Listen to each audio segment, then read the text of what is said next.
Okay. I just want to make sure that we are good. Just want to make sure that the sound is fine and that you guys can hear everything that we're speaking about today. Please let me know in the comments if you can hear me. Please let me know if I'm audible. Please let me know if there are any options or any problems. Sorry. So that you can tell me and I can let you go. Welcome everybody to the Overthinking Football Show. My name is Mokwena.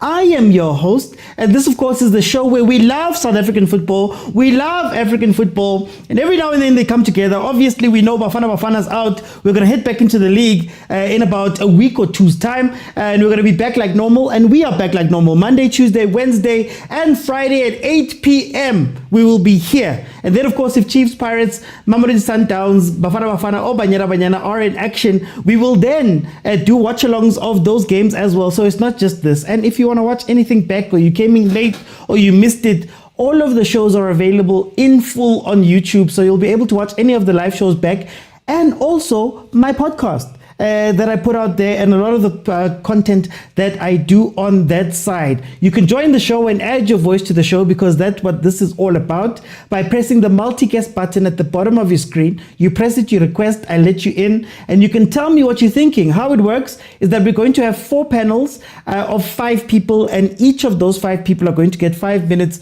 to tell me what they think about the conversation that we're having right now. And because we love South African football so much, because we love African football so much, sometimes you have to have some very tough conversations. And today that is what we're going to be doing, because we're going to be speaking about something very simple. Speaker, I see them. Sorry. How are you doing, Speaker? Very simple.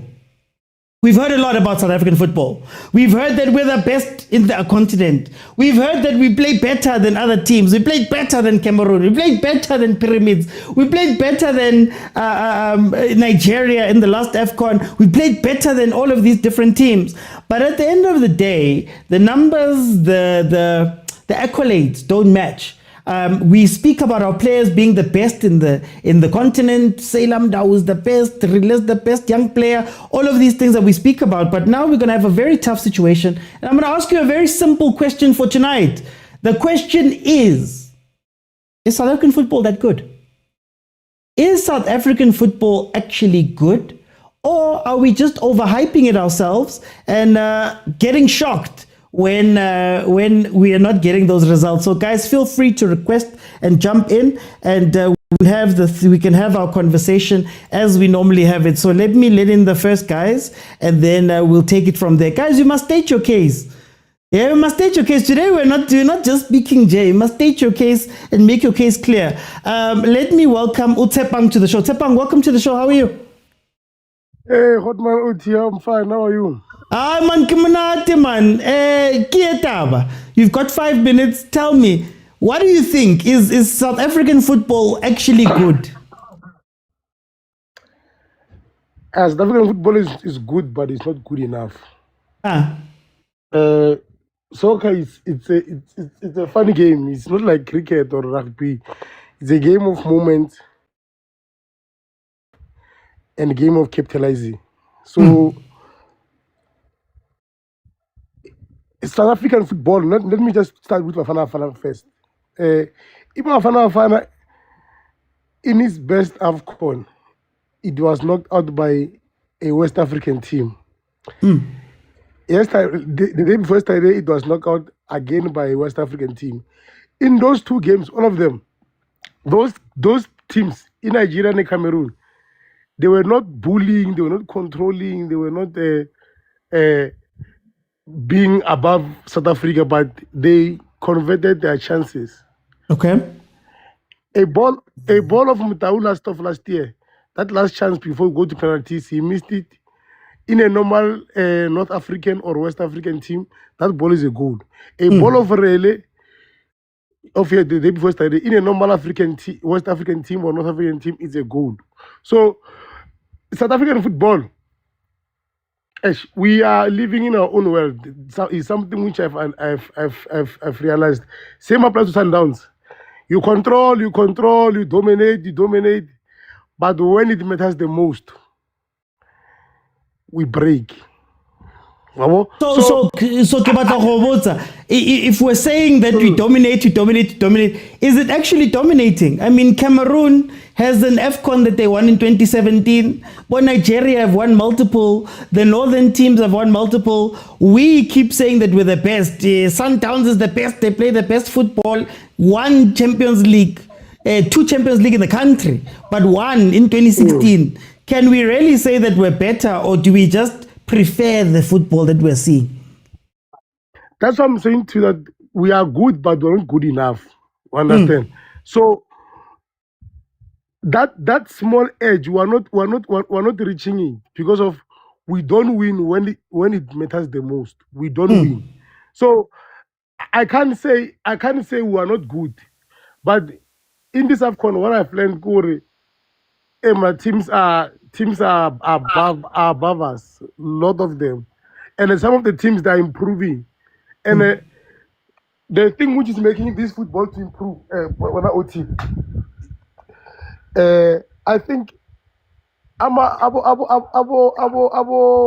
Cameroon, abo Mali, abo Congo, they even play with players which are from France, international players which were supposed to play for other countries.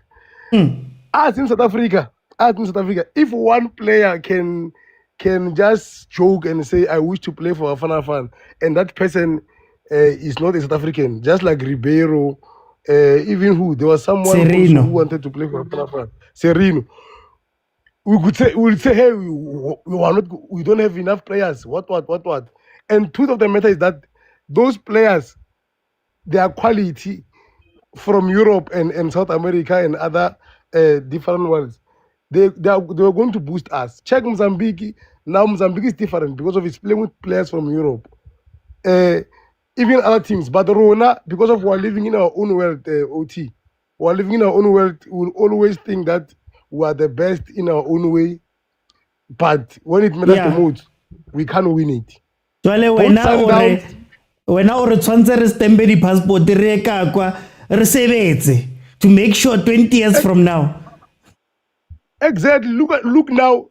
We are relying on when a 34 years old Tembazan is injured. No one can replace him. But do you think if there was Ribeiro there, wouldn't it be different? And Usipembule played very well. He said that we were comparing him with what Tembazan did in the previous AFCON. So to show you that even if a 34 years old man is injured, you can't replace him. We're struggling very bad. So rather, let's go and source people, because of you think you have players, but you don't have. We don't even have number 10, the OT. Number 10. Your number 10 is 34 years old, and when he's injured, you can't come to the party. Okay, for time, I'm gonna jump in. I'm good at Sepangite transfer to Rustemberi passport, guys. Rilo bereka overseas to make sure that 18 years from now, Lenule Dimpesu right. Let me go to Bongs. Sure. Bongs, Kosi, welcome. Tell me, very simple. Is our football good? Is it overhyped? Oti, take a start felaka your typical line first. Okay. First, Oga Europe, right? Yeah. In one of the best leagues in the world, right? Yeah. Exactly. And the status are doing at this moment. They're not good. There's your answer. 2 goals, 1 assist. And then you say South African football is good. Here's another example. How many Champions Leagues does South African teams have? 2. The first one, we win 95. The second one? 2016, if I'm not mistaken. That's your answer. Our football is not good. Take it another example. Rele versus Yamal. The stats. Kiana Rele ring ki superstar ya rona. Not the stats. What's stopping us from creating a Yamal? Our development, SAFA not willing to spend some money. schools le tsona di bolaile football. There's no football at schools. They are too focused on education. Bana ha ba sa bapala sports or outside. Yeah. Yes, Oti. Is that enough, Bongs? Is that enough? Because I mean, Lekodi Kolong, who's coaching your kid? Because Kolong, math teacher, we get a part time. Will that help create stars? It won't help create stars because ba bapala only local. Ha ba tsamaile ka dikolo ba nwa ba lwana instead of trying to have a team etla thusang in the near future for their careers. Le diphakantse sometimes ba na le bapala role abanke football se ba re it's not a career that could last long. So kids in South Africa, they are too focused on things like drugs and Baba focused on other things that are not football wise. So football gona e shoka obane talent qualification ha e shebu le yona because bana ba bang ba dula ba shebile di drugs and alcohol aba focus on football. So our football lacks a lot. Le bona batho bana ha se ba kene inside. For example, Mbuli he's been questioned about this alcohol thing. This is why Alatamiso listen down so I saw Alunwa out to Atamisu. And right now he's the scapegoat of Bafana's losses because I created anything. And right now we are trying to make Mbule look like Tembazwan. Because Rona right now, Zwan Kiana the best, Ali 34 years old. Because how na motho mong a batlang ho step up and try and become the next Yamal or the next Haaland or the next Cristiano Ronaldo? Is it about somebody stepping up? Is it about somebody wanting that, or do you build that? Well, it's about somebody stepping up, but leading coaches don't give other people a chance to show who they can step up. Because look at Sundowns right now. They'd rather go and buy outside the Portugal instead of trying to see who's here in South Africa and who can be a superstar in South Africa and help South Africa become a team that is not overhyped.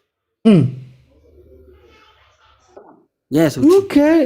Now, Marabongs, okay. Last question. Is it unfair to compare Relay to Yamal? I'd say it's unfair because our football is way different from what Yamal is being taught out there, go Spain. Okay.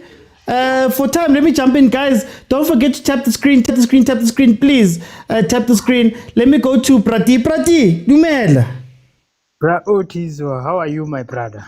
Ke monate man, Prati ki etaba. Is our football actually good or ke rona re hypang? We hyper too much. But you believe about any country, ba hyper the countries upon even with Tanzania, ba hyper football upon, but we hyper too much. But I don't think you are that good. I think we are still developing, Oti. We are still developing because of how if the country are not good, kabere the Champions League or the Champions League is guy, rewina the AFCON is guy. Labo hello and rewina AFCON in a lilling. Labo hello and rewina Champions League in a lilling. Yes, 2016 Marnal is guy. Only two.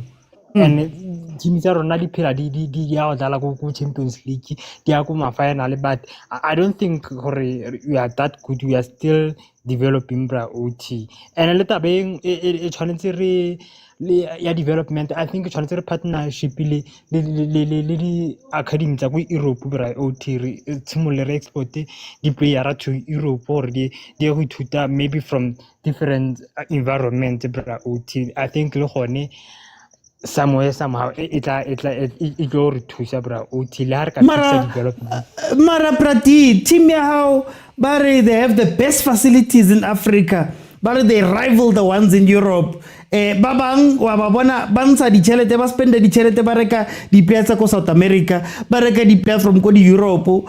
Babang kining banse ba develop ba tlisa di player. What is stopping them from doing it here? Kauban, I'm sure, man. Neki choka kiri di weight itakamo 3 kilograms akamo. ya tshwana le ya ka Europe. Why bona ba chima better than us? Ke eng re tshwarelang? Sheba Brauti, taba ya wait yona ha ke nagane gore tshwanetse re dire as exclusive Brauti because of how le bella bo Spain. I see the giant. Wa bana se batho mare. No mara ke a tshonje gore if re batla ntho eo di teng ntho tseo di tacticians di coach di what ba teng. Why re hlolega? But Brauti, but I think we can still do better. That's why I'm not saying we are that bad. I think we are still developing, but there are certain areas, say Brauti, yaka bua gore go tshwanetse re batle di technicians, re batle bo man. There are areas still re tshwanetse re fix mo team because of how ka lebella football wa rona Brauti. We can even if re lebella Champions League, re tshwana go bapala football sentle, but more short and thing is how to defend. You can say, oh, hey, we are playing beautiful good football. You can't play beautiful football without who create or create the chance. Ball position is not a beautiful football. That's why I think we are still developing. But you want to jump the stage or we compare the team like Nigeria, we compare the team like Egypt. But I think we are still learning, but I think if Marabradi 30 years ago PSL ke 30 years le teng. We are still learning. We are still serious. We are still learning, Brauti. Le 100 years, Brauti. Where is the Champions League? The guy, the trophy, the guy. Mavani re-expose ki Cameroon. And bafana bala kalibela. Baba zangu Cameroon bale. How kalibela la buntinya na babo ne badala guy. Badala ku Europe, and they are still young.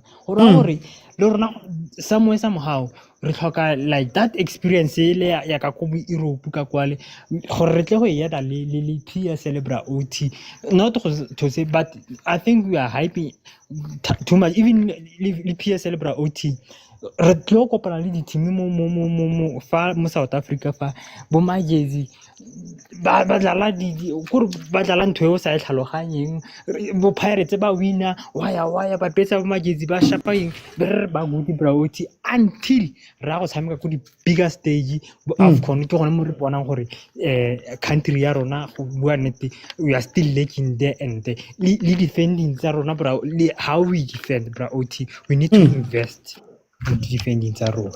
Okay. Thank you, guys. Please don't forget to tap the screen. I'm looking for 30,000 likes, guys. Just tap the screen. It helps out. Agent, my brother, welcome. Jihad. Are we jihading, guys? Please mute when you come in. Mr. Oti, our teams is the best in Africa. Our Our team. Give me Sundowns is feared across all Africa. Teams play the low block versus Sundowns. They play low block against us, you know. Mr. Oti, we beat Ahly 5-2. They made a team that can beat Ahly 5-2. You know, who won the Champions League that year? Doesn't matter, Mr. Oti. We beat them 5-2. They made a team that can beat Ahly 5-2. Pirates went to a full house in Alger and they beat CRB. MC Alger last year. You know, with young stars, Pirates went to semis. You know, with young stars. You know, if you check Mr. Oti in the top 10 of players to watch for this AFCON, we have Umkota and we have Talon Smith. Yeah. 2 players. Name any country that can do that. You know? Cameroon. No, I'm just saying, you guys are just being unfair, you know? And also, sometimes you're being unfair in these conversations of CAF Champions League. Yeah. Know? How did Paris lose CAF Champions League? Does it matter? Yes, because we are robbed. If you're not robbed, they could have won it. Yeah. And the other years? We beat Egypt. To what? Did you see what Russia was doing? No, I'm just saying. You're being Yeah. unfair. Name. Okay, fine. Let me be fair. Name any better defender who plays on African football than Ombogas. I'll wait. Or Yeah. Mofokeng. I'll Yeah. wait. We have the best talent. Do you remember Dr. Kumar, what he was doing to those guys? Eh? In that highlight of Brazil. Huh? Mr. Oti, take us serious, man. We're one of the best, if not the best. Name any better right back than Motaung. But where are the trophies? Where are the trophies? No, Mr. Oti, you can't judge success by trophies. And sometimes you must also put into context that we are only 30 years into our democracy, and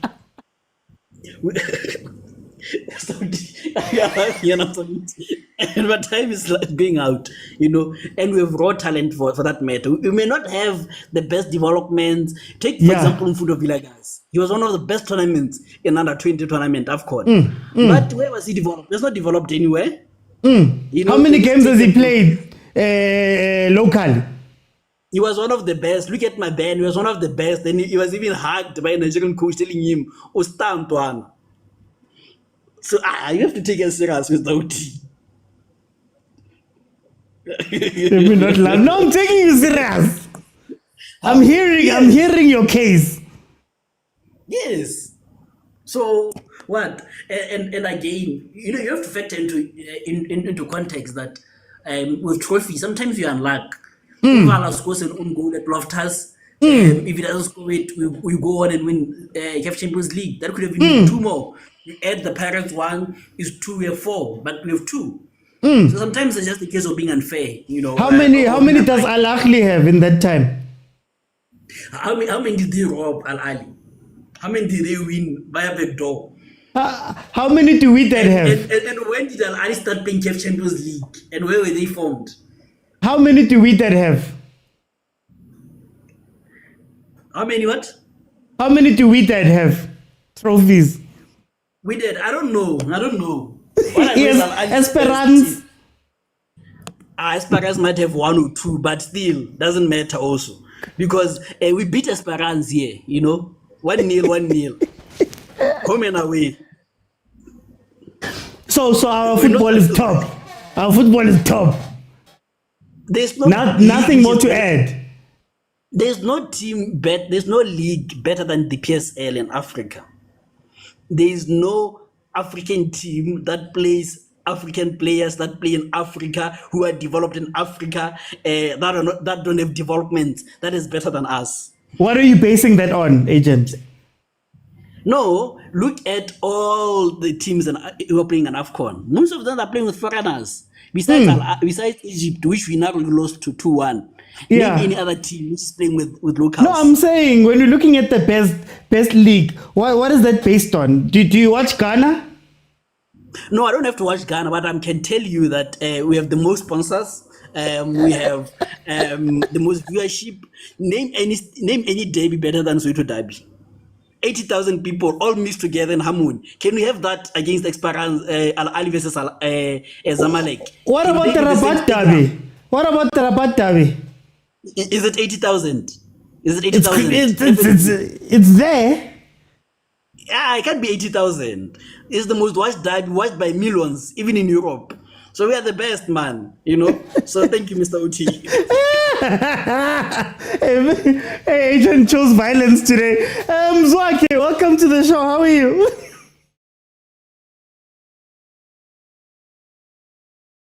Let me see if I can help him out. Guys, please don't forget to tap the screen, tap the screen, tap the screen. Yebo, Mr. Oti, But Muzwake, tell me, is South African football overhyped? Are we that good? I can say I'm in between, because the way I see things is like we are taking 10 steps forward and 20 steps backwards. Every time we find a good generation of players, something else happens. Then Yamoshe. Yeah. Sundowns, Pitso no Rulani. they've built a good team with local players, then kwafika lo baba lo wamosha yonke into. Right now, instead of giving the young boys about Sundowns the chance so that for them to learn and grow, he's busy buying the Brazilians, the South Americans. Right now, his Pirates is happy with 53 million coming in to the country to boost the team so that they can even buy more, develop more players. But now they're taking another 60 million out of the country. Yeah. But then, can I ask you, does Sundowns have an obligation to do good for the country? No, they don't have an obligation to do good for the country. No, I don't say it is obligated for them to do that. But look at the Egypt. Zamalek, 78% of the players are Egyptians. Al Ahly, the players that are playing for them, about 80% they are local players.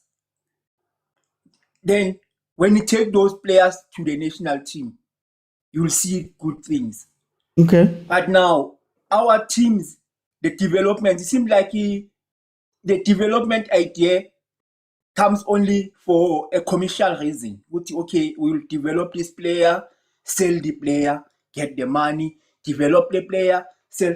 That is why even our media and journalists, they will even fight a team if they don't allow to, if they say, no, they offer that this for this player is not enough.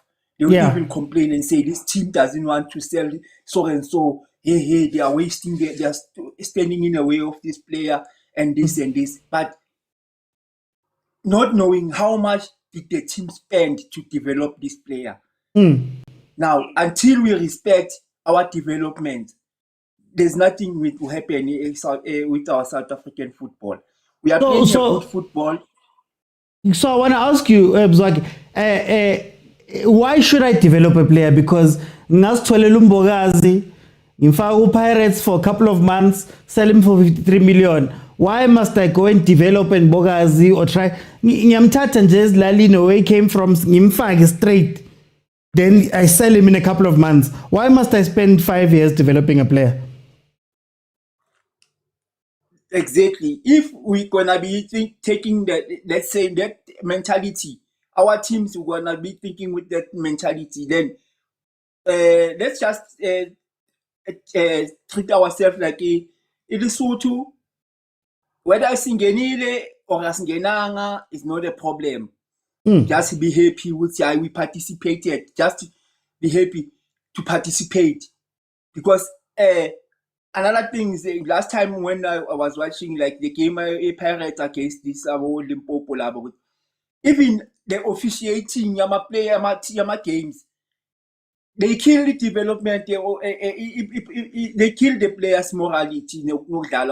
Once they use gymming so hard, then this is all what we're counting. Until Mara Krochwani nagpela. I can say as far as I'm concerned, because the way the games I'm looking, I'm a game away South Africa where I always see the officiating is not up to standard. Okay. Right now, we game at Cameroon. Yeah. Bafana be Cameroon. Just in front of linesman, Apunta drop it down. Say we foul. Don't even abanga tintwanga nokuthinto. Okay. For time, I would have to jump in.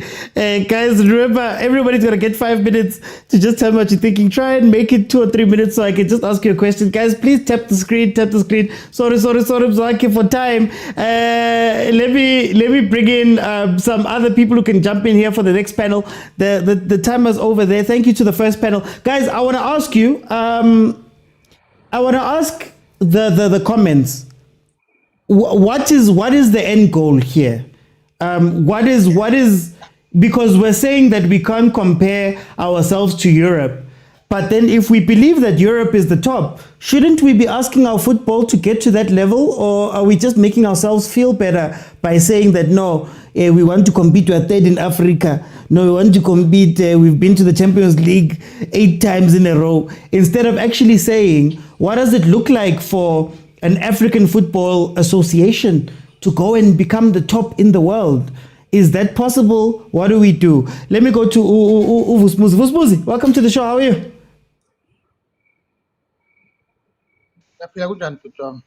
Imnandi Vusmuzi naindaba man. Is South African football that good, or are we just overhyping it?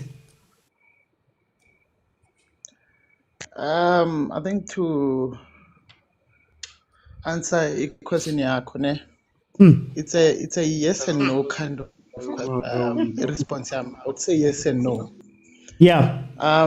For one, I would say we do play good football.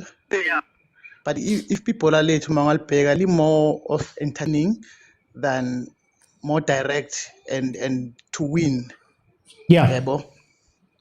And which is I think your integrity in a position where we can't really be in a position where to say we are actually good because there are no results, which is a winning mentality. Now, for instance, I'll give you an example. You look at that game here, Egypt, 12 red card in 44 minutes. Yeah. They are men down. When they come back, they're already folding. Move. Coach went on. Coach does not use that opportunity to now pass the ball around from the 46 minutes, and we try to break them and remove a defender, put an attacking midfield. Let's try to, at least by 60, we have scored and we've equalized. You understand? So the approach and how we go about the game itself, I've seen a lot of reluctance. And when you've got an advantage, you need to be using that, especially in a game, a tighty, and you are playing an opponent different in Egypt. Yeah. So can I ask you, do you not give any credit to Laoma team that we're playing? Because it seems like every time South African teams get into that, oh, what a goal. If you see every time South African teams get into that area, the same thing happens. Do we not give credit to those teams that they realize that South Africa weak, Lana, let's just keep doing it, whether it's Bafana, Pirates, Sundowns? Well, I will give them credit because one thing about them, they are well-rounded teams. Like Egypt, Mangaibu, it's a well-rounded team. They are able to suffer for the team. You understand? For instance, if you go to England, you look at team like Sundowns.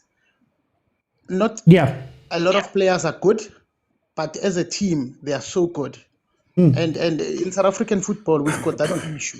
For instance, if you look at team players, like vilakazi, he's not shining as much because he's still a developing player, but most importantly, he's a team player. He's a player with Marai one, he doesn't give you that much.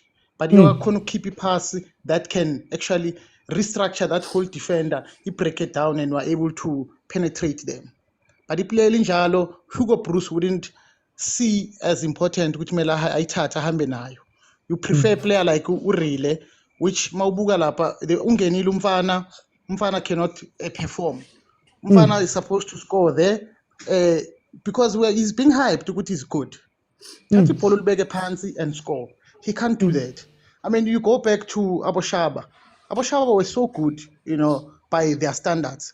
But I mean, I've seen Ushaba, I'm a Kaizer Chiefs fan. I've seen Ushaba struggling to trap the ball, which have very fundamental issues. You understand? Fundamental principles of playing Ebola. So the problem here too, I feel like we are good, but we don't build teams. Do they have to go overseas to learn those things? Why aren't they learning those things now? I mean, Relay is 21, 22. The midfield, the Cameroon were 21 and was a 21 and 22-year-old. His age mates, Lapapambili was a 19-year-old. Why are we waiting for 25 for somebody to develop? What's wrong? The problem here too, Putuam, it's like when we develop our players, we must not only look at the talent. You understand? just to wrap up, we shouldn't only be looking at talent, but lifestyle yabo also. For instance, if you look at my team was Europe, they don't train every day. Kuna la isiba khona eseklasini and say, this is how you trap the ball. I know that we start, but this is how you trap the ball. This is how you shoot the ball. Mangabu ufuna uye phezulu. And if you ufuna ukuyishayela phansi, this is how you do it. I think it's also important that we also educationalize it to say this is how you do these primary things that are so important ebholweni. You understand? The lifestyle. If you look at, for instance, Amachita Paya overseas, all of them, Abu Hakim, then Tanas number 20, they're married. And no Prusuke why question at this thing. To say, I look at the team in Tanewan throw wheel. And that these boys are 20, 25, 20, they should be having a life put together. And I think I think Ipola Letu is doing well, but there are so many things that are actually making Ipola Letu be grand, which is lifestyle and how it, because development, if we say development, that's just more than just kicking a ball. It speaks to lifestyle, it speaks to quite a lot of things. Just for time, I'm going to jump in, guys. Is it 2? Okay, I thought it was going to be 2. Guys, just jump in for time. I want to ask the comments. I saw a comment from Emmanuel saying relay is good, but teams don't want to pay. What are they paying for? What are they getting? Is he developed all the way, or is there still work that they have to do?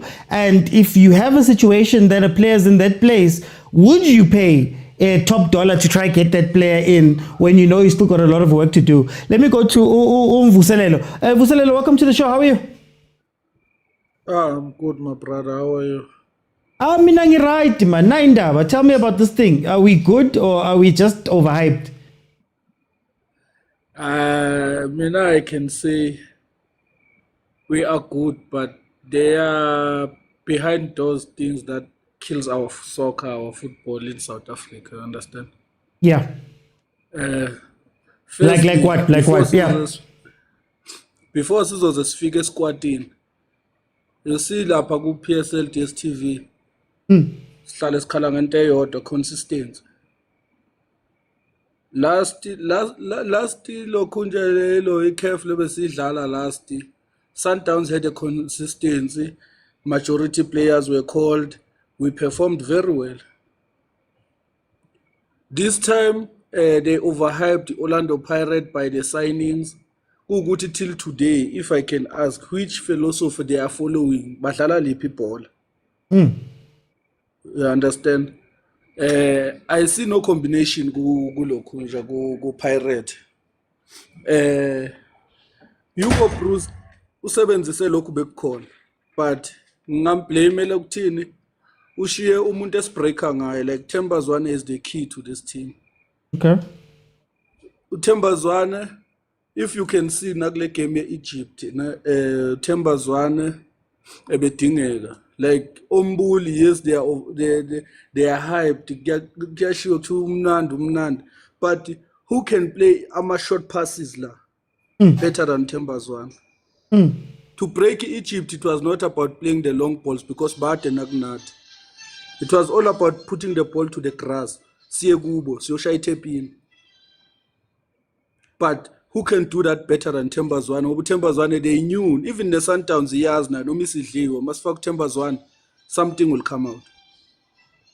But then you're telling me, 2019, I think when Bruce arrived, we complained about Zwane. 6 years later, we're telling me we can't find the replacement or players will dala better. Naman just solelu Thembazwane. That's one thing in show ukuthi bulaleka lapha ku PSL. There's no one who's learning from that guy. Our agents are putting their player forwards because they are running for money. They are gunning for money. They are not focusing on what we can generate, what we can singathini yini esingayithola siyibambe ihlale kithi. You understand? If we see ukuthi there are important players like Thembazwane, you can groom another Thembazwane. You can make Thembazwane to be the mentor of some other guys who are playing similar positions. Abazokhona ukuthi nakusasa we are training. Even now we saying Motaung, you know ukuthi thina we once had Pitso Mosimane, who was the best left back. After Pitso Mosimane, who's next? Died. Motaung. No one is learning. We will always master one position, then after that, we are dead, we are going to another position. Instead of sikrume abantu to this thing, ukuthi ewe yambo umta udlala kanjani. Master this thing. Umta doesn't throw himself to the challenges. You understand? Like even now, Mbogazi is a good defender, but he was exposed most of the time because he don't know when to press, when to guide a striker. You understand? But then Loyal Best, just for the last minute, I want to ask you, Loyal Best, the best that we have now, Tembazwane, now Baba Mudau, they haven't won an AFCON, they haven't won a Champions League. Is that the past, Gigacon? This is the teamwork. Remember, this is the teamwork. You know, now I counted 2 positions that we are the best on. Even now, mokwena, one of the best again. But he hasn't brought us anything. Yes, if we can balance all the positions. But for now, we're not balancing any positions. And the painful part is now, I don't know what is the rule here, South Africa, according to local players, what the team must field how many local players. Like others. You know, like now you can tell with Spain, but counting to Spain, there are maybe 7, 8 Barcelona players there. Okay. You understand? Yeah. You can say good Germany Shisa. If you can count, there are more than 6, 7 Bayern Munich players. Yeah. There is for one time. team that excels. Yeah. Time. I'm gonna have to jump in for time. I'm gonna have to jump in for time. Let me bring in Richard. Richard, where do you sit on this situation? Welcome. Are we good? Are we overhyped? What is South African football right now? How young Bale? How's it? It's Richard. Sure. Actually, to be honest, I can say that we are good. We do have good players. So what is lacking in most part in our team, I think, is the confidence, and most especially this squad that went to AFCON this time. These boys psychologically, they were not okay. Actually, it was a mess. Because if you can check, it's quite impossible for a team that in most, like last AFCON, we finished, I think it was third, number 3. Number 3, and then now even qualifying for after, like, to be out from the group, it was difficult, always conceding. Like, you can see the way the guys are playing, the boys, they are not playing a very good football, but we do have good players.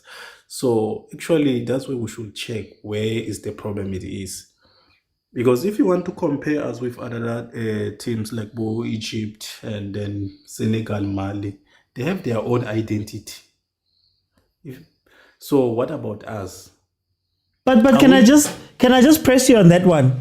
You know, we got beaten by a Cameroon team that didn't have a coach until 2 weeks, I think 2 or 3 weeks before the tournament started. They didn't get together before 10 days before the tournament started. That was the first time they all met because they took out the experienced guys. They've been going through a lot with Eto and all of that stuff. They beat us. Why are our problems holding us back? It's because they were playing according to their strength. You know, those guys, normally they don't play their football. Actually, it's all about, you know, using power, provoking the opponents. Unlike us, we know very well that, you know, in most, I can say all the team of South African parts, like Mozambique, Zimbabwe, or those teams normally, because we don't have that physique. Our strength is about sharing the like sharing the ball, going to the 18 area, or all sort of stuff. But at the moment, that's not what we're doing. Previous AFCON, it seems like we're doing good because I think our coach used two things. It's a Western football and our football. You will be sharing a ball, but when it comes to the middle, then it's gonna play long balls. So now we are lacking, and we can see we cannot say that the Mufokeng is not a good player. We cannot say that Apolis, they are not good players. No. Why are we saying they're good players? What have they done to make them good players? They've done, like, most especially we can talk when it comes to their team, they've done a very good job. Look at the Pirates. Those guys that they're there, they do deserve there. But look, the way that they've been used at the Pirates is not the same way that they're being used at national team. For example, you can see Mbule, the way that he's been used is not the very same way that he's being used. So No, I'm asking. I'm asking because it's a Pirates team that didn't qualify for Champions League this year. Do we still say they're good players? Yes, yeah, Pirates, yeah, good players. Remember, Pirates also, they have their own, little bit downfall after the departure of the coach, but they are good players. Let's be honest about that. They are good players. For example, let's go back when the way we played for World Cup qualification. Almost same players.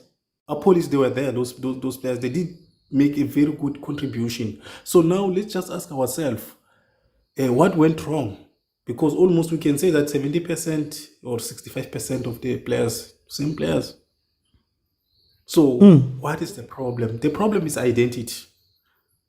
You cannot always ask, for example, Foster, like, the guy cannot chase the ball.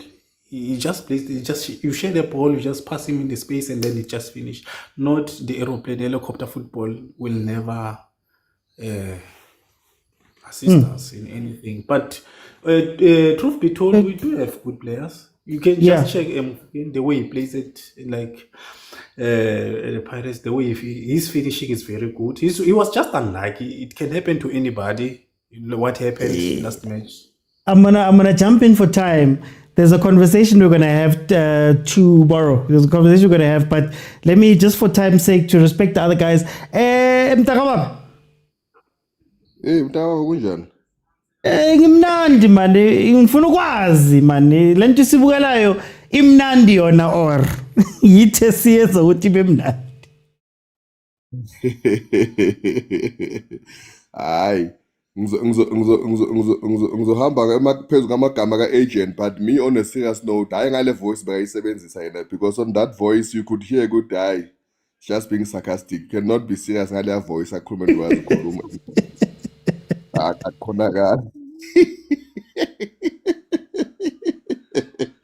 Yeah, akukhonakali bud. And sometimes siyakhuluma la sicacisa ukuthi ama-player kwenza kuyasithi iplayer edlala ngamnandi umshishizwane yeyi umbokazi was exposed kumbokazi besides that one dribble from eZimbabwe. Which match was he exposed?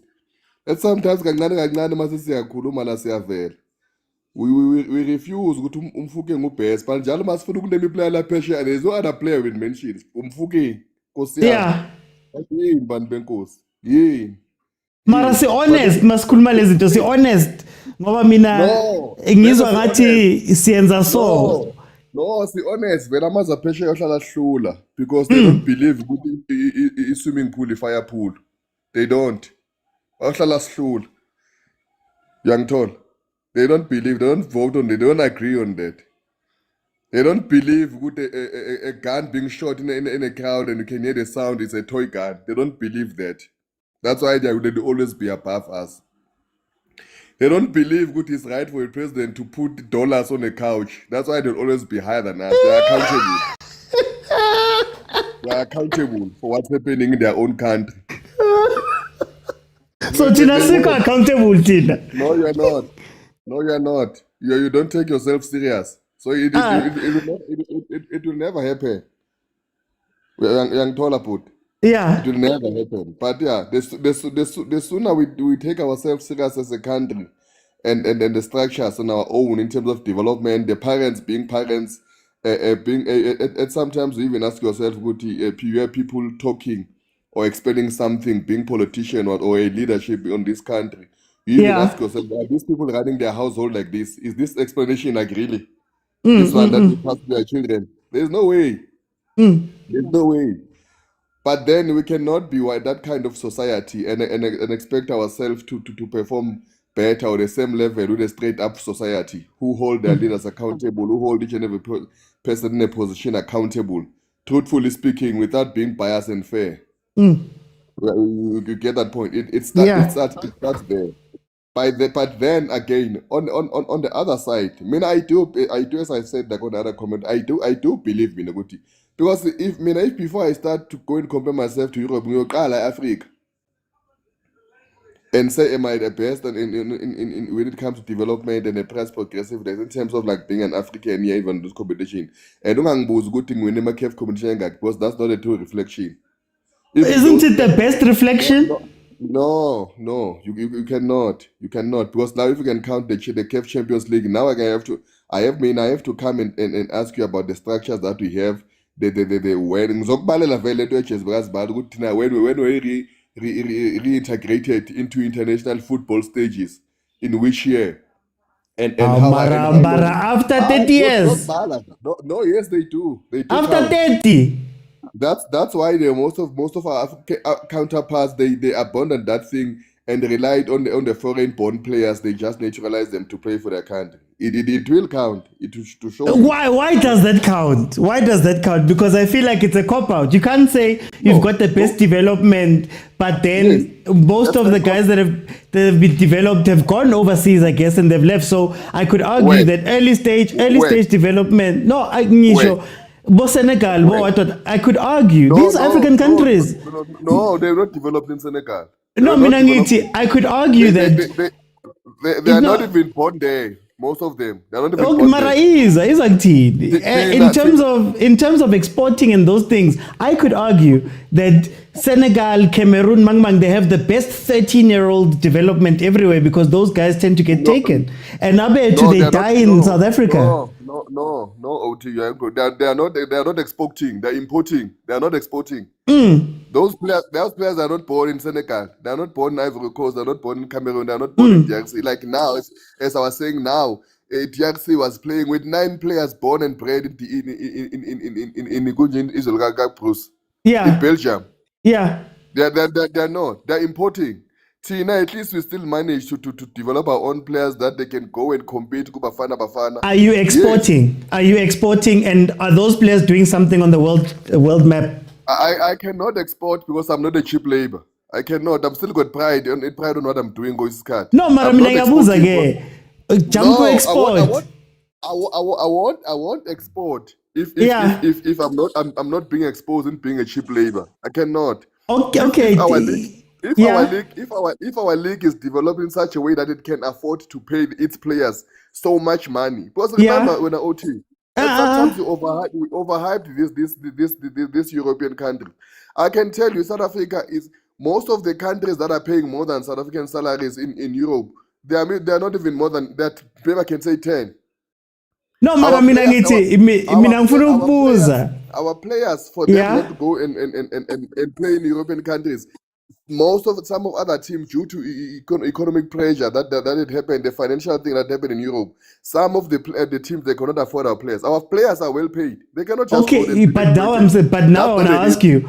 But now you've made it a commercial argument now. You are paying them well, you're doing all of that stuff. Yes. Mara, tournament, must figure to the world. They're not performing as good as they are, as non-cheap labor they are. They have not performed. No. So are you still good? I'm not picking on that, but I'm saying to you, man, if we have to be fair to ourselves and compare ourselves, we cannot just start with Europe. We start with Africans and say, how are we doing with our own here inside Europe? Maranami, if itamalamling share 10 million, I'm going to go compare myself now just as Lalini because I've got money in my pocket. That's unfair. No, you are going to lower than you. You are going to That's what we're doing. No, we're gonna compare ourselves to Nigeria. No, we have to compare ourselves. We are an African continent. Now, yeah, I'm a citizen. Why are we praising them and said, but they are doing so wonders at such a way? Because they are shy.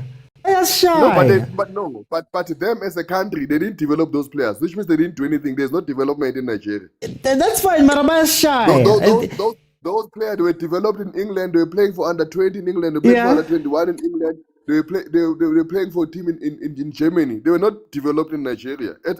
Sometimes we cannot be so hard on ourselves. But that's what I'm saying. We are just failing But you- dismally.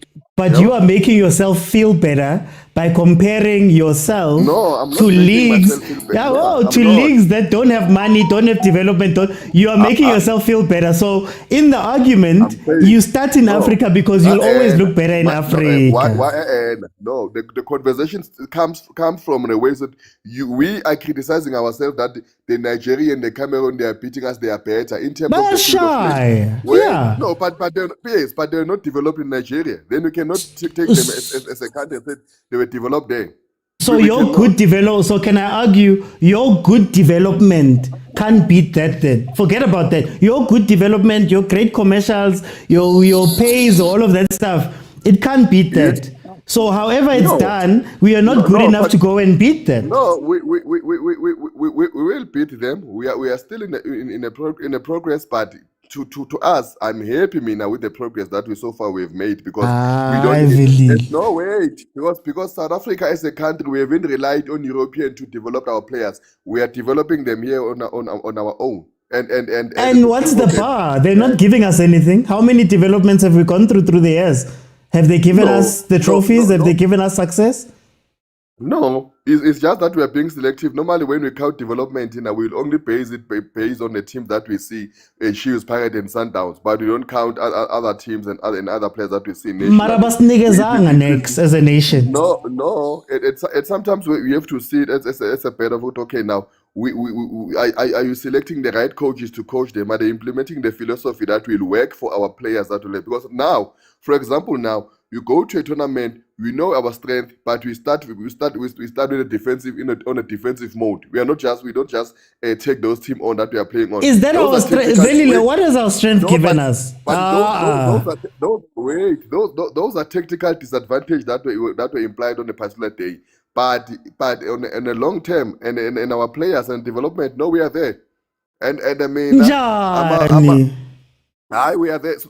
So long as see Sundowns siwashayela amathobane eje kuqinisela athi siwashayela nabo Ahly sibashayile vele. Bayenzani? Didn't Ahly win the trophy that season?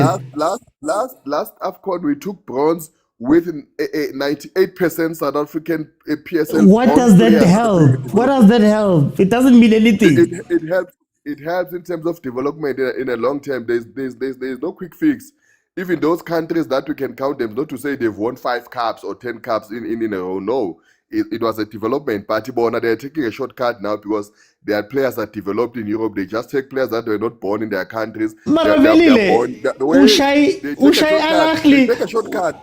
Ushai Ahly 5-2. Ahly goes and wins that tournament after. How must I go home with the 5-2? Wait, but we know, you and I have been here. We know they've won that tournament, not in most cases on a footballing reason. We know how they play. And they've won it, but they've won it with those tactics. Why must they play like us? No, but not technically. In most cases, not football. The cheating that they normally do there with referees and the diving, that football that they play, they call that development. That most of the North African the football that they play, even now we've seen, is that football in most cases. No. In a tournament, you play to win it, and you use every trick to win it. But that doesn't mean that that's a development. So when the guys come out and they say Abongile Tom, is that good or bad? What? We know the arguments that people make about Abongile Tom and a certain team. No, they only make it when it affected them. I always say, look, if they benefit. No, Marangiti, then none in benefit. You can't complain about somebody else if none in benefit. That's why I'm saying, okay, no, for time. People will come out when it was disadvantage to them. Now we Nzanjalo Konamanje. That's what you're doing in your argument. OT was be proud of our country. We are going on the right direction. Let us develop our own. Let us not take the shortcut whereby they're going to import players. Why is it a shortcut? Okay. No, they're importing. But why is it a shortcut? Is it wrong? Whoa, is it wrong? No. Is it illegal? Whoa, is it wrong? Is it illegal? Wait. Then I guess I congratulate and say they've got the best team. And No, you have to congratulate them. They figured it out. We don't have money to develop, so then we will found a way to go win. We can't fight you guys. Why are you so hard on us? No, because Wait. I found a way. I don't have your money. I don't have your infrastructure. I don't have any of that. I found a way. You congratulate people who don't develop their own players, don't have development. Because they can't afford it. You just said it, Maraveli. They can't afford it, so they found a way to go win. Why should I hold it against them if they find a way? With all of the things you have, they found a way to go do it. You have to give them credit. No, credit for what if they didn't develop any player. They found a way. But they didn't develop him. I can't take your girl. I can't take your girl because you've got money. I become really funny, and then I take her. Then you say no, money. No, I'm saying to you, they didn't develop those players. They cannot get credit if they didn't develop all those players. What does that matter, Velile? You didn't develop Mbogazi? No. You didn't develop Rile. Rile does well at Pirates. So we say he's not a Paris player. It does matter because we are being so hard on ourselves, and then we are putting ourselves so down in such a way that we put them on the upper pedestal that they are so good in terms of development their players while they've not done that. No, but you're also raising yourself without putting the burden on yourself to go win, and you're breaking them down. I'm raising my. Yeah. I don't care how they did it, because they looked at the situation and said, we can't have the money that South Africa has. We don't have the infrastructure. We don't have those things. We need to figure out a way. And if it means importing those guys and teaching them how to go and win, we've done the work. So now you can't say to me, I have not done anything. I can't compete with you. Then I'm not arguing with that. Then in that way, I cannot congratulate you, and then say you have worked so hard for your money. I can, because we've seen other people that got little money and they spent it differently. I can praise you to unemali, but I cannot say you are the one who raised that income. We are in a but if I take it from 10 million to 100 million, if I take it from we've got no development to winning AFCON, then it's a very big thing I've done.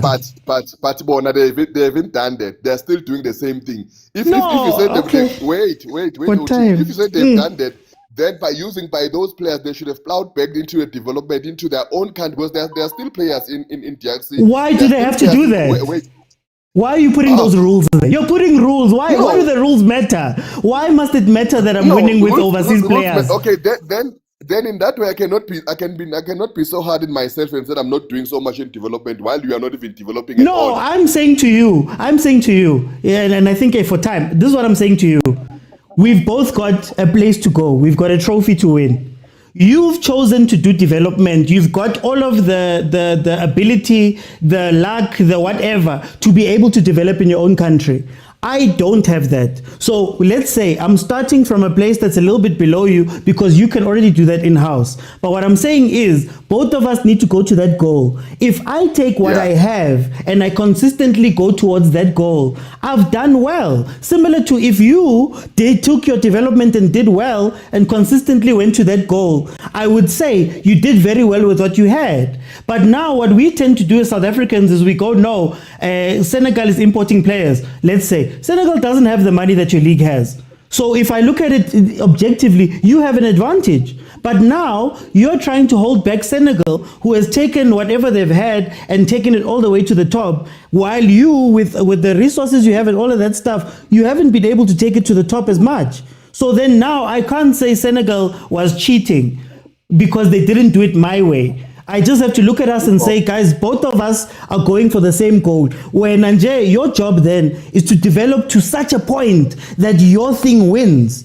But if my thing wins over and over and over again versus you, then I look at you and I go, guys, you're not better than me. Yeah. No, it's fine. But then do we have to credit you that you are good in terms of development? And because I never said that. I said there's a goal. Yes. I said there's a goal. So which means that in terms of development, okay, let's leave the code. In terms of development, what have you done? No, you see, now you've changed it because you've got money to develop. You've got money to develop. So you don't need to get players from outside because you can do that. You get me? If they can, it's like Senegal coming. It's like Senegal coming and saying, in this argument, I'm going to say my metric for success is how many players are we bringing from overseas. If they came and said that, you'd say it's unfair because Tina's export. So that's why we're using the arguments to skew it towards us. You and I, we have to agree to disagree on this one. What I'm saying is that if we have to tap ourselves in the back and say, in terms of development, these are the we can point at them. What have they done? What have they done? Wait. These are the structures that we've put in place. These are the players that we, as South Africa, as a country, that we have produced. And whether we. But what have those players done, Velile? What have they done? No, wait. But remember, in terms of that, football-wise, they've done so well for themselves. How? As compared to some of the players that are based in those countries, not the players. You're cutting corners. You're cutting corners to make your argument. No. In terms of argument, yes, but in terms of development, I'm not cutting corners. They are the ones who are cutting corners. Tina, we are doing it properly. That's why I'm saying, we must not. There's be no so hard on properly, ourselves. Velile. It's not. There's no properly. We must not be so hard on ourselves in such a way, good Tina. We can put ourselves down that there's nothing that we are doing. We are not going anywhere. We're not developing anything. As compared to them. That's not the argument, Velile. The argument is, have you sharpened your development to go and win? And I think what we do is that we soothe ourselves by saying we've done a small thing here, and we've done a small thing here, and we've done a small thing there, to get away from actually holding ourselves accountable and saying, okay, guys, if you're so great at that thing, what have you done with that thing when it goes up against other things? So is that thing I always say, Oguti, itikitaka is not a revered type of play because it looks beautiful or the players are technically gifted. It's revered because it went out and went to go win things. And I'm not saying that it's bad, but I'm saying that you can't now, my argument is that you can't now say you are better than other people just because the things that you do well in your corner, you are holding on to them. Now the question has to be, okay, guys, what is the level that you can go to? Now the level must be, okay, we've done well here. What does the development mean when we go to a World Cup?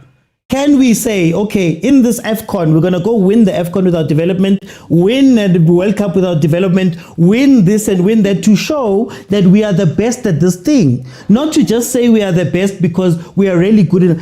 Me, I'm very good at certain things in my own house.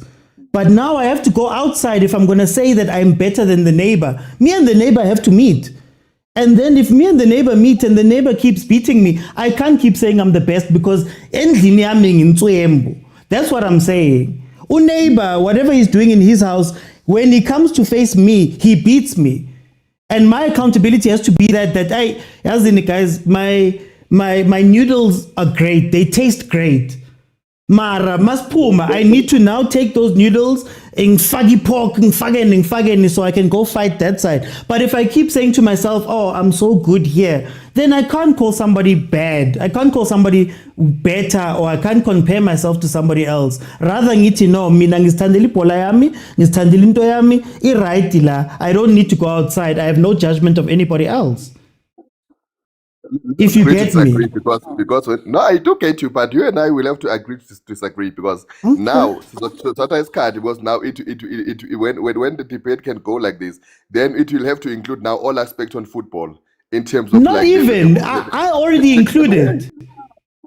No, it's fine, but no, you and I have to agree to disagree, Mtagaba. Okay, no. Guys, sorry, that's a member.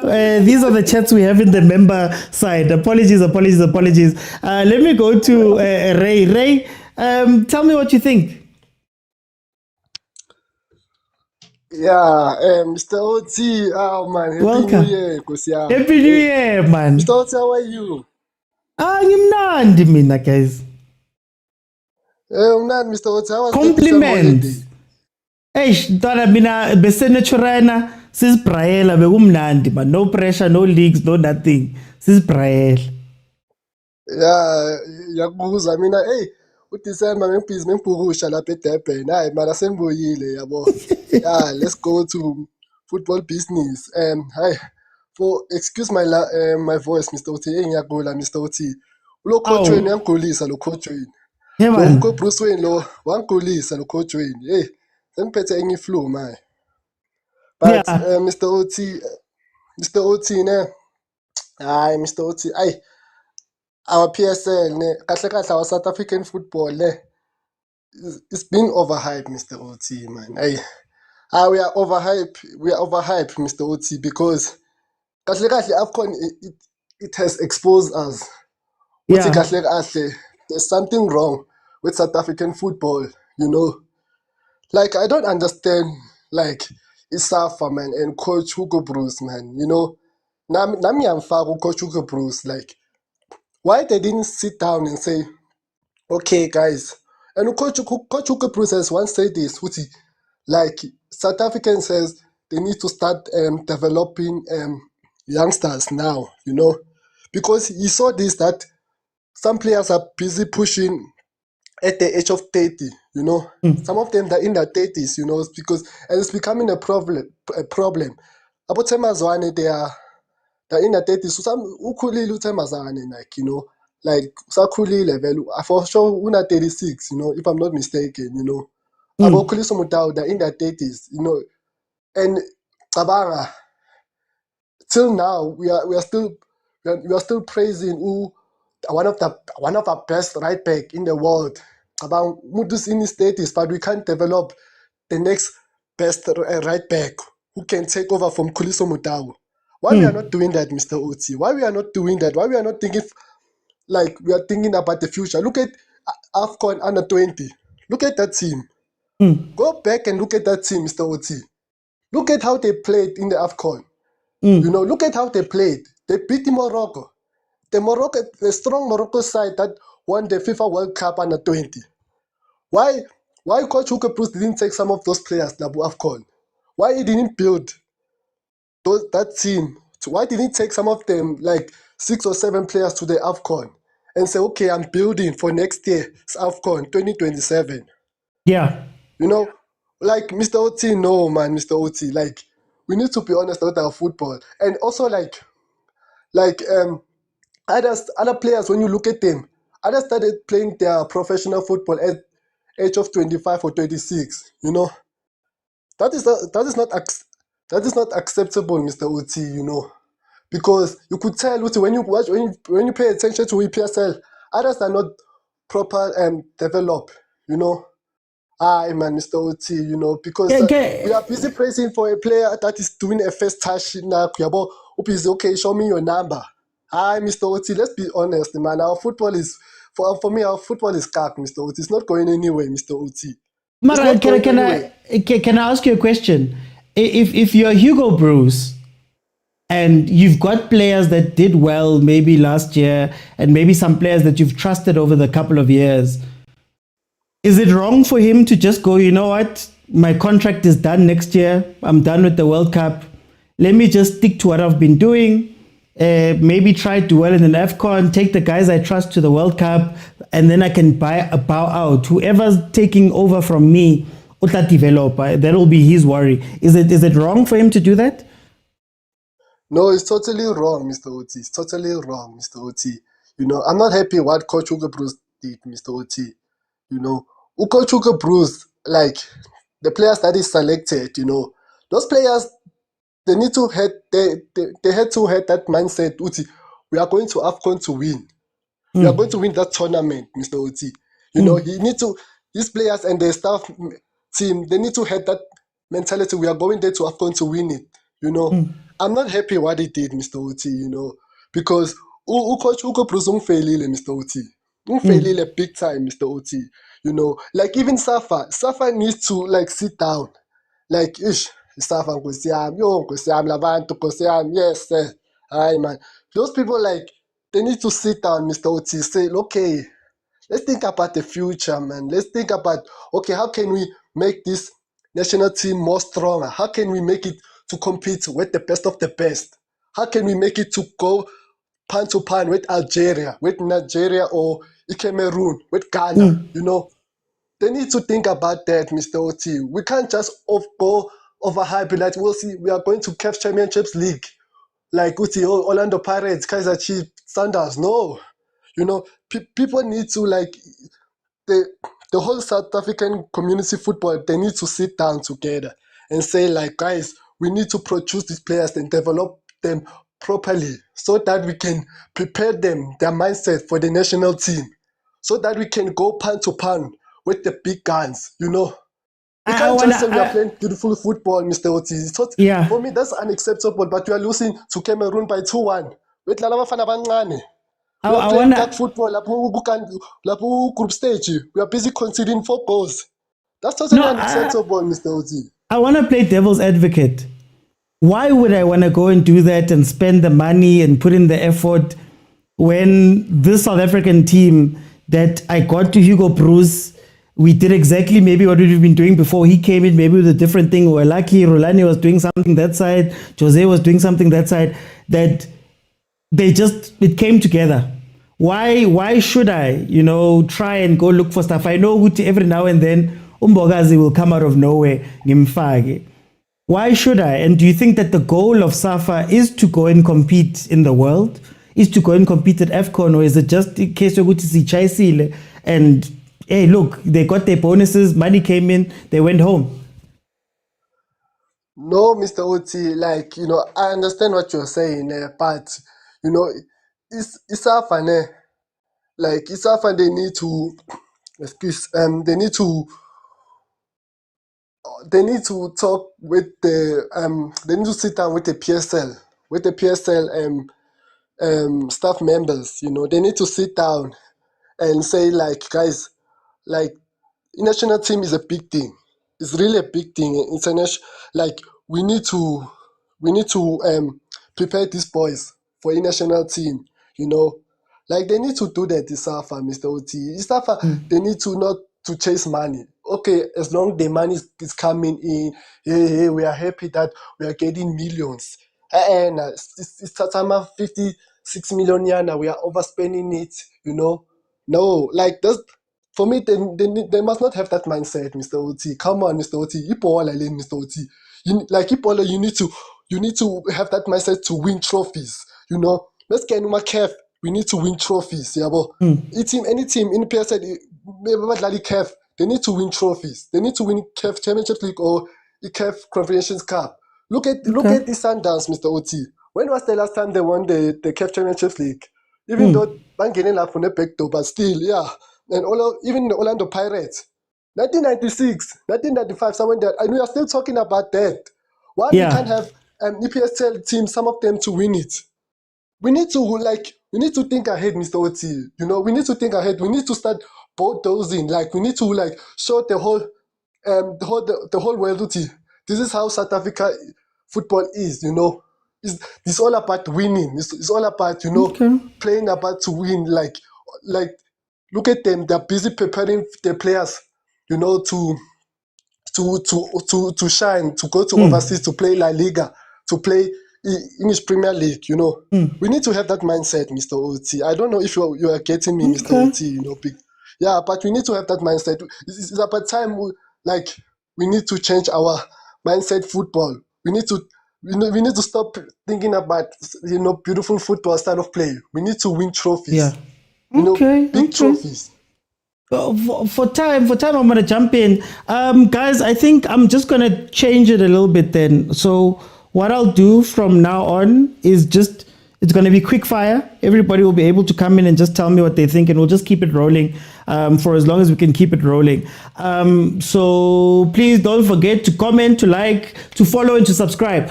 Before I do that, guys, this is what I'm trying to say. You can be very good at the thing that you're doing. You can be very good naturally. But part of what grows you is the competition and then holding yourself accountable to things that you need to go and do. My worry about our conversation is that it moves from us being really good and believing that we're really good to saying that we're better than other people. So it's again a conversation that I had with Unkululego, where I was saying that Angali, your football is beautiful, you control the ball, you do all of those things. But if every time you go and face somebody, that person is going away with the trophy, that means that whatever they are doing on their side, whatever they're doing, they have worked on it enough to be able to stand against you. So if you are really good at maths, really good naturally at maths, and somebody who's not good at maths comes and consistently beats you at that thing, they work hard, they figure out a system, they figure out a way, and they consistently beat you at that thing, you cannot keep saying that you are better than that person. Because not only is that unfair to the work that that person has done, but then it stops you from wanting to get better because you sit in the comfort of your complacency. It's okay. It's okay to have a flash performance in a tournament, then the following year you can't qualify. It's okay. Sizayibona at some point. And then when you add up all the some points that have come before that, you start seeing that there's a pattern here.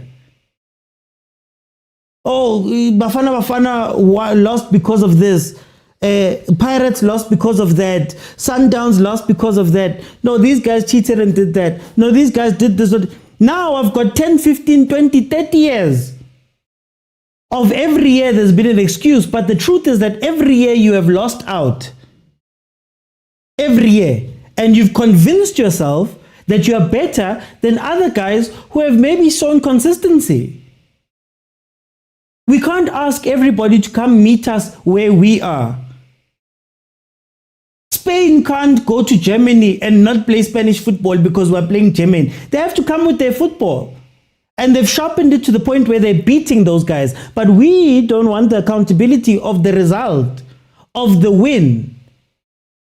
That's my problem here. That's why our players, our teams, it's complacent. Kaizer Chiefs can live off of the wins of 10 years ago, 15 years ago, 20 years ago. And every time, no, guys, this looks better. No, we look better. Back and forth. And sometimes love, guys, and support is saying, oh, dog, you can't keep doing this. Oh, dog, you can't keep, hey, emapili. Or, you know what, let's add this. Or let's make this better like this. Or let's study a little bit more. When we get to the test, maybe you can do a little bit better. And if we're not going to do that, you can't go and you know, just tell somebody else that they suck. Or tell somebody else that they're not working hard enough. Or tell somebody else they're not doing better or whatever. You can't do that. But anyway, Melo, welcome to the show. How are you? Melo? Mr. OT. How are you, my brother? Mr. OT. I'm good, Mr. OT. Where do you sit on this conversation? This conversation, Mr. OT, now I will tell you, as you have said, we need VAR, Mr. OT. You know, the system of play, Bafana. You cannot say you don't want VAR go PSL, but you want to compete, go AFCON and to the World Cup. When players, international players that we are playing with, they have played using VAR. Well, I understand. Because you look at the World Cup qualifications, there was no VAR. That's why Bafana was confident on the ball. But when it came to AFCON, because now they are using VAR, they were not confident. And we were making stupid mistakes during in the PSL. Those mistakes will be considered as a soft foul, and game will be carried on by the referee. But when it came to AFCON, because it's a computerized system called the VAR, touch, it's a foul. I never worry, as you have said, you never worry, you're gonna be good at maths, but you still ubanaka munwana. While other people, but they are using scientific calculators. It's not gonna work. So other players from other countries, they are playing abroad, which they use VAR system, and they know how to use that system, and they know how to cheat the VAR. You look at Egypt, the same foul. Mudau considered the same foul against Salah. You look at Ngezana, it's the same foul. And when you come to the PSL, that foul was a soft foul. Netlova had to play on, you know? And then we keep on defending and saying, no, we don't need the VAR. But you want to win AFCON. You want to do well in the World Cup. We cannot able to radiate into we are still complaining about things that will help us, and then we want to better ourselves without those things. You never when you say you are using, Yo, guys, please mute, please mute. You cannot say Mr. OT. We are using cars, and still when you are over use a horse to go from here to Cape Town. The efficiency of antenna to travel, it won't be good on your side. And you are still and people, when I meet people from Cameroon, from Nigeria, they'll be telling us South Africa is playing good football, but you are still making stupid mistakes. And the system Korean, we are not allowing the VAR system or we cannot make those stupid fouls. We can able to structure our defense properly, because with the VAR system we will know how to structure the defense properly. We will know how to structure ourselves when it comes to attack. We won't make offsides, offsides plays. Well, when we are playing as Bafana, we'll always have when we are trying to score and we are trying to attack, the ball will always going to be offside. When it comes to defense, we'll always make mistakes on the defense. We need the VAR system, and I hope as South Africans, we allow the VAR system to come to the fold. I want to ask you. Compete. I want to ask you. Do you think that VAR for South Africa right now is a need? So, and I mean it in terms of not necessarily for what you spoke about now, but do you think that the league bosses, SAFA, the teams, do you think that they care about VAR? Do you think that VAR makes anything significantly different for them? Or do you think they're just happy with what's happening? People still watch the PSL, money still comes in. Is it a need for SA? Yeah, it is a need. Because as I said, it is a need because we want to compete to the world. Do they? Does your team want to compete in the world? They do want to compete to the world. But when you're competing to the world and you're using systems that are not consistent to the international football, check out VAR, we will lose. Is what I was saying. You cannot be saying we are using abacus. You are still using abacus to calculate, while other people from other worlds are using calculators. It's not gonna be efficient on your side. But let me ask it like this: does VAR significantly change Dr. Khoza's business? I would say it will change because it will attract more teams to come and look at South Africa, right? Because the style of play will change, will be more strategical and technical when it comes to the style of football that you are playing. So teams, overseas teams, check out go Europe, in America, they will come and try to get players from the league. So it's gonna benefit Irvin Khoza, but the problem is not Irvin Khoza here. The problem is us as fans. We don't want the VAR system because with the VAR system, I won't be given the penalties, the fouls that I will be committing probably I will give the other players a chance, and another team a chance. You know, the team Okay. they are benefiting on Horoba. Do you understand me? Allegedly. Allegedly.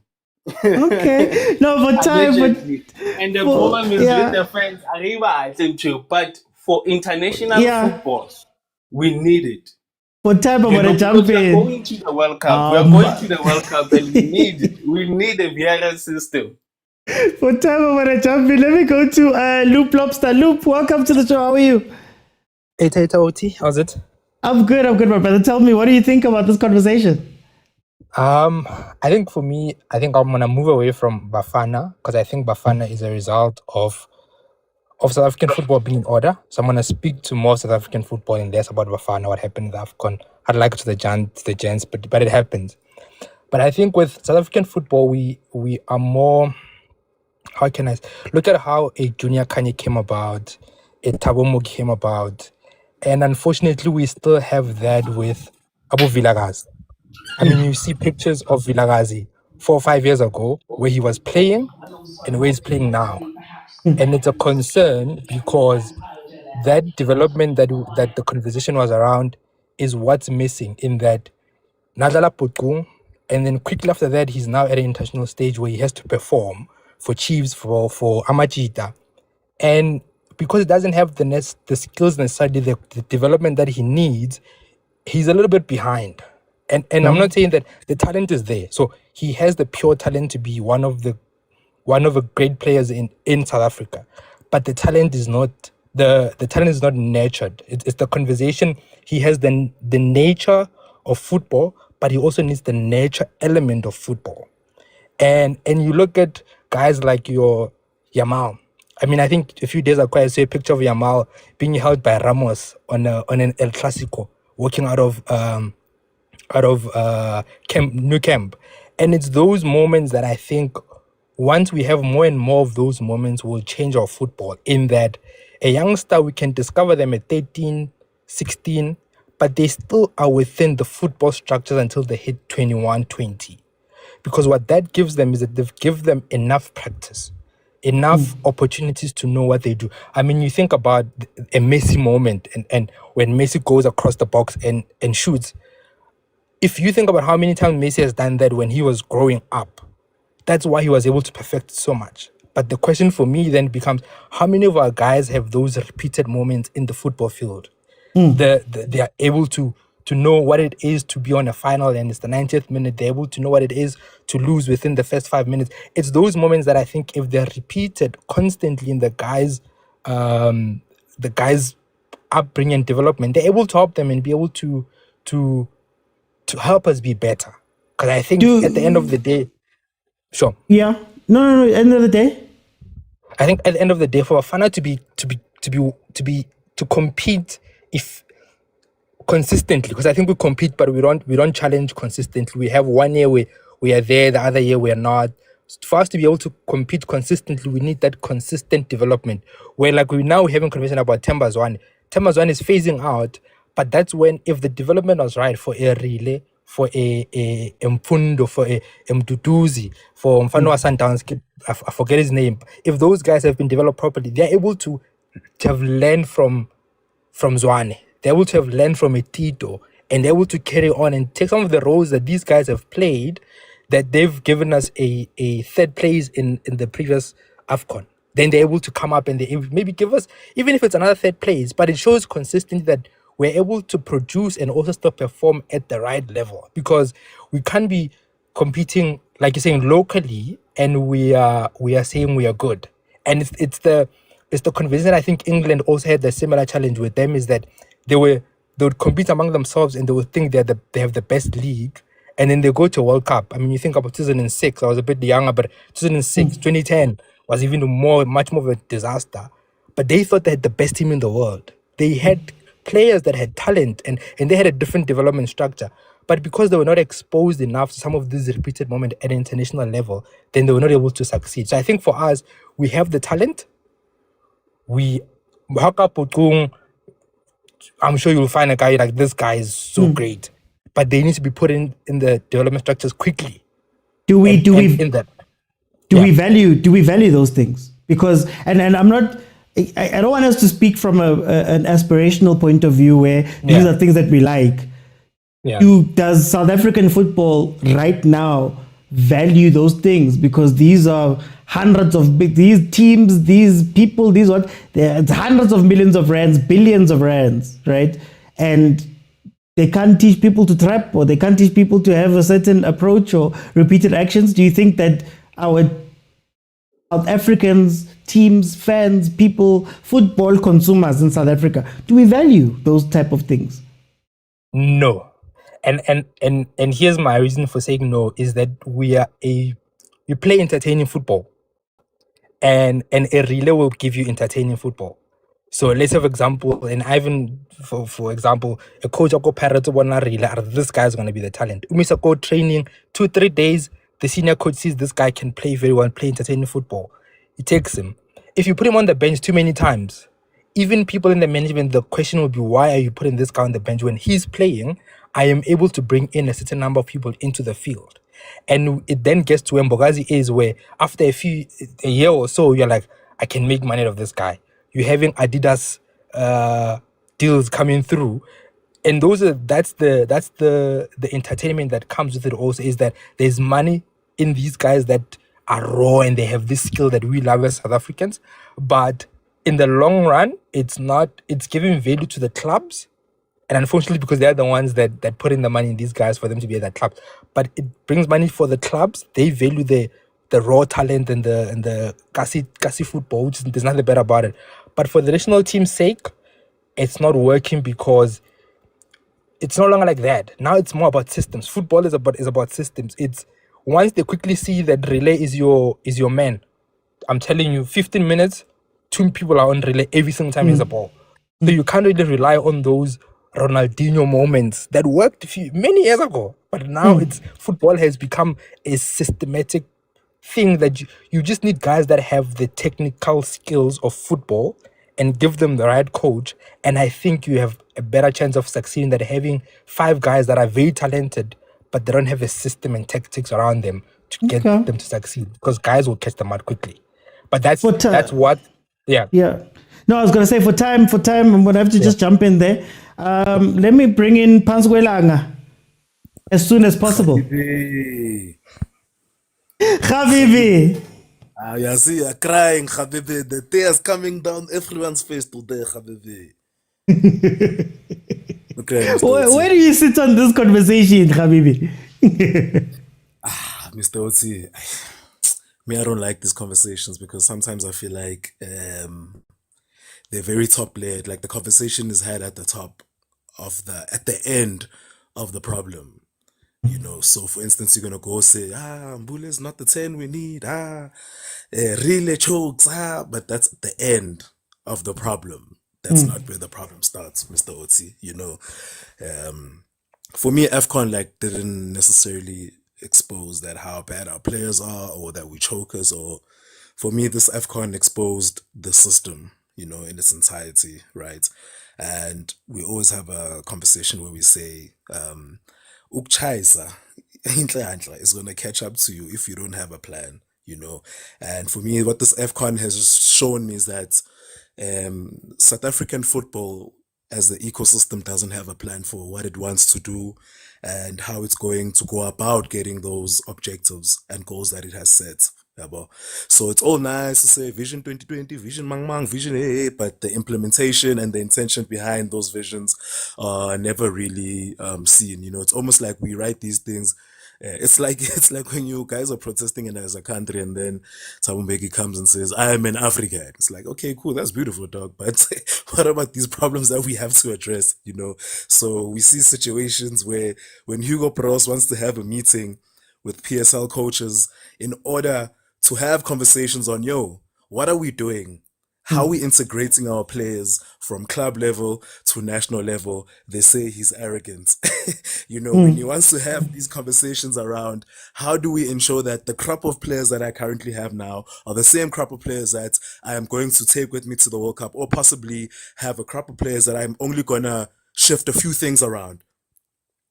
how we gonna go about doing that? This is my idea. Let's have a conversation, guys. They say, who does he think he is? He wants to come to this country and change our football. He wants to, So I think that because the fans also don't know the plan, when Hugo wants these things, they're like, what's going on? They panic because there's no ideology that's been communicated from the structures to the people that participate as fans, and with this is what we want to do and this is how we're going to go about it. So when things happen, they look like they just happen randomly and no one knows what's going on, and then everyone points fingers around when things go bad, because I think that the only thing that is missing is that planning, Mr. Otsi. I think once we have planning where we understand what are our strengths and how do we best utilize these strengths within the arena that we're participating in, and also what are our weaknesses and how do we minimize exposure on these weaknesses that we have. You need to have a plan. You need to know what you're doing and what you want to do and how you're going to go about doing these things. Taking players who have not accumulated national team experience to AFCON is an indication of a problem. It's an taking Mbule, who hasn't played. How many CAF games has Mbule played?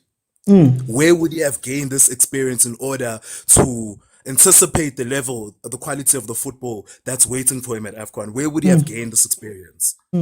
So taking Mbule, taking Abu Rile, even though Rile was like part of the long-term plan, but taking all these people who don't have accumulated national team experience is an indication that there's something extremely wrong here. Okay. Because what went wrong to the team that had gained the national experience? Because it's basically like experience from the previous AFCON. So was the previous AFCON all a waste? Because you're supposed to take those experiences from the previous AFCON and build on them and improve on where you were lacking in the previous space. Building up Mfokeng's brand to be the next savior of South African football, but no plan for his career is suicide for the boy.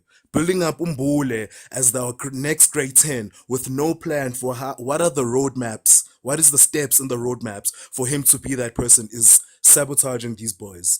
Because we know in public scrutiny in South Africa would see Injan. So when you build up these boys in terms of their brand, because they go to big teams and their brand gets a high profile. And then now there's this expectation on them, but you're just leaving these boys out to dry because you're not guiding them in their career. There's no career development plan. There needs to be a career development plan for what we're doing with these boys because we have the talents, but talents with no direction. It's like music. All these talented artists, but they don't know the back end of this thing in order to sustain themselves. You need to understand the right brain part of the system and the left brain part of the system. The right brain part of the system is the natural talent, the creativity. And then the left brain part of the system is where you're planning around this creativity, where you're planning around this natural talents. What are we doing with this natural talents? And we're not doing that, Mr. Oti. I also have to ask myself. Yeah. No. I wanted to ask you. Just to go back to you saying at the top level, I know we are speaking about wanting to go within AFCON. We are speaking about wanting to develop the players. We are speaking about wanting to ask certain questions. We are speaking about, bringing people together and doing all the things we're saying. One of the things that you spoke about was Hugo Bruce right now. I don't think it should be Hugo Bruce's job to do that, for example, which then leads me to believe that the people around him don't care for the things we're speaking about, even wanting to go win an AFCON. Is that was that a goal for Bafana, a proper one, or is it just something we're speaking about? Yeah, I mean, look, it's such a double-edged sword, right? Because on the other hand, you have to ask yourself, what is the incentive for that? Because ambition, first of all, is extremely expensive, man. Ambition is expensive. It's expensive. Expansion is expensive and it needs a lot of work. It needs people to be held accountable. So is there an incentive for the people who are in control of South African football to be ambitious? Because they're getting paid large sums of money either way, right? PSL is one of the highest paying leagues on the continent either way, despite if the quality of the league is going up or going down. Either way. People, I'm a KPI. I don't think that I'm a KPI. You get paid, you get your 13th check for showing up. So what is the incentive that will drive this ambition for us to have the plan? And until we can discover that, like, okay, this is the incentive behind this. Oh, when we don't perform, people get fired. Oh, when a player accumulates cards and then we get 3 points deducted from us, this is the punishment for that. Are people being held accountable? No, they're not. So then what is the incentive to show up? What is the incentive to show up as the best version of yourself from an organizational level? Because at the end of the day, abadlali yisebenzi. So it's a top-down thing. Isn't the incentive to win the AFCON? Isn't the incentive to win the Champions League, the CAF Confed? Isn't glory enough? But let's look at a practical example. Mamelodi Sundowns had to shift and become a team with high ambition and great ambition. How much has that cost them, Mr. Oti? A lot. Almost 2 billion. How much has that cost them, Mr. Oti? And what are the rewards? So we also don't have real life examples in our backyard of people who put in a lot of money into something and then also gain a lot from it. We also don't have real life examples in order to say, oh, damn, we saw this plan work there. So we can actually implement the same thing here and hopefully it will work here. There's no real life examples that you can touch because you need real life examples that you can touch. When we think of Madrid, when we think of Man City, we think of the stars. Like, it's not here on earth with us. It's like a fantasy. It's like a movie. It's like a dream. So if you don't have real life examples down on earth with you, then it becomes very different. That's very interesting. Do you think that maybe the structure of the football is also an issue that, if I'm an owner, I'm putting my own money into this thing. I don't want to do this. Why must I do this? Do you think that the structure of our football has to change in terms of ownership, in terms of running and all of those things? Will it change? What's the impetus for that to happen? Sure. Can you have in South Africa, like with the economics of the type of if a developing third world country with the economics, can you have a sustainable football culture?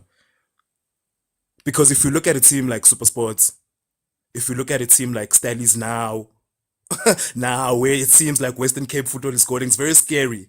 Very scary where Western Cape football is going. We should be afraid because we're losing another developmental house there.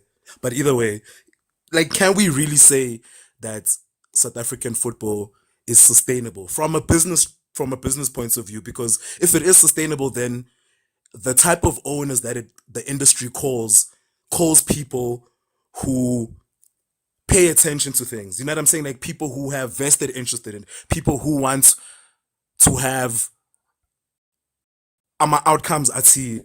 If it's a legit business, the only people that it attracts are the people that are going to move that way, like legit, that understand that this is the way to play the game to win the game.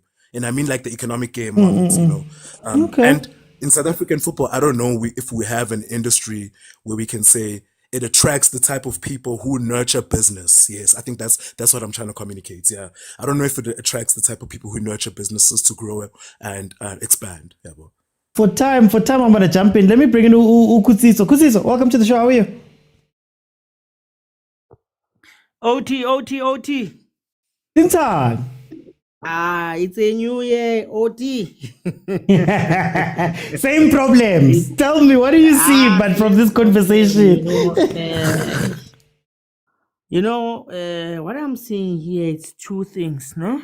Yeah. One, our players are the content creators. That's the first thing. They went there for the holiday to shoot, to take some pictures there and there. Number two, we have a coach with a freedom of speech. We have a coach that I don't know whether it's a coach or is a head of disciplinary. That's the second thing that we are facing. Then I have a question that we do have several sports in the country. We have the likes of rugby, we have the likes of cricket, we have the likes of volleyball and tennis and blah blah blah. My concern it's on if you check how rugby it's been performing, and then you ask yourself that is it the problem of development, or is it the problem of that our players, they are not taking football serious, or or they reach football on the late stage? You know, if you can check something, let me give you a simple example. Have you ever went to the rural area in December time where there's a tournament and stuff? You will see the vision of South African football. Those guys, they are playing with their hearts. Maybe some because of maybe they have contributed their money to go to the tournament. They are playing for their money. Yeah.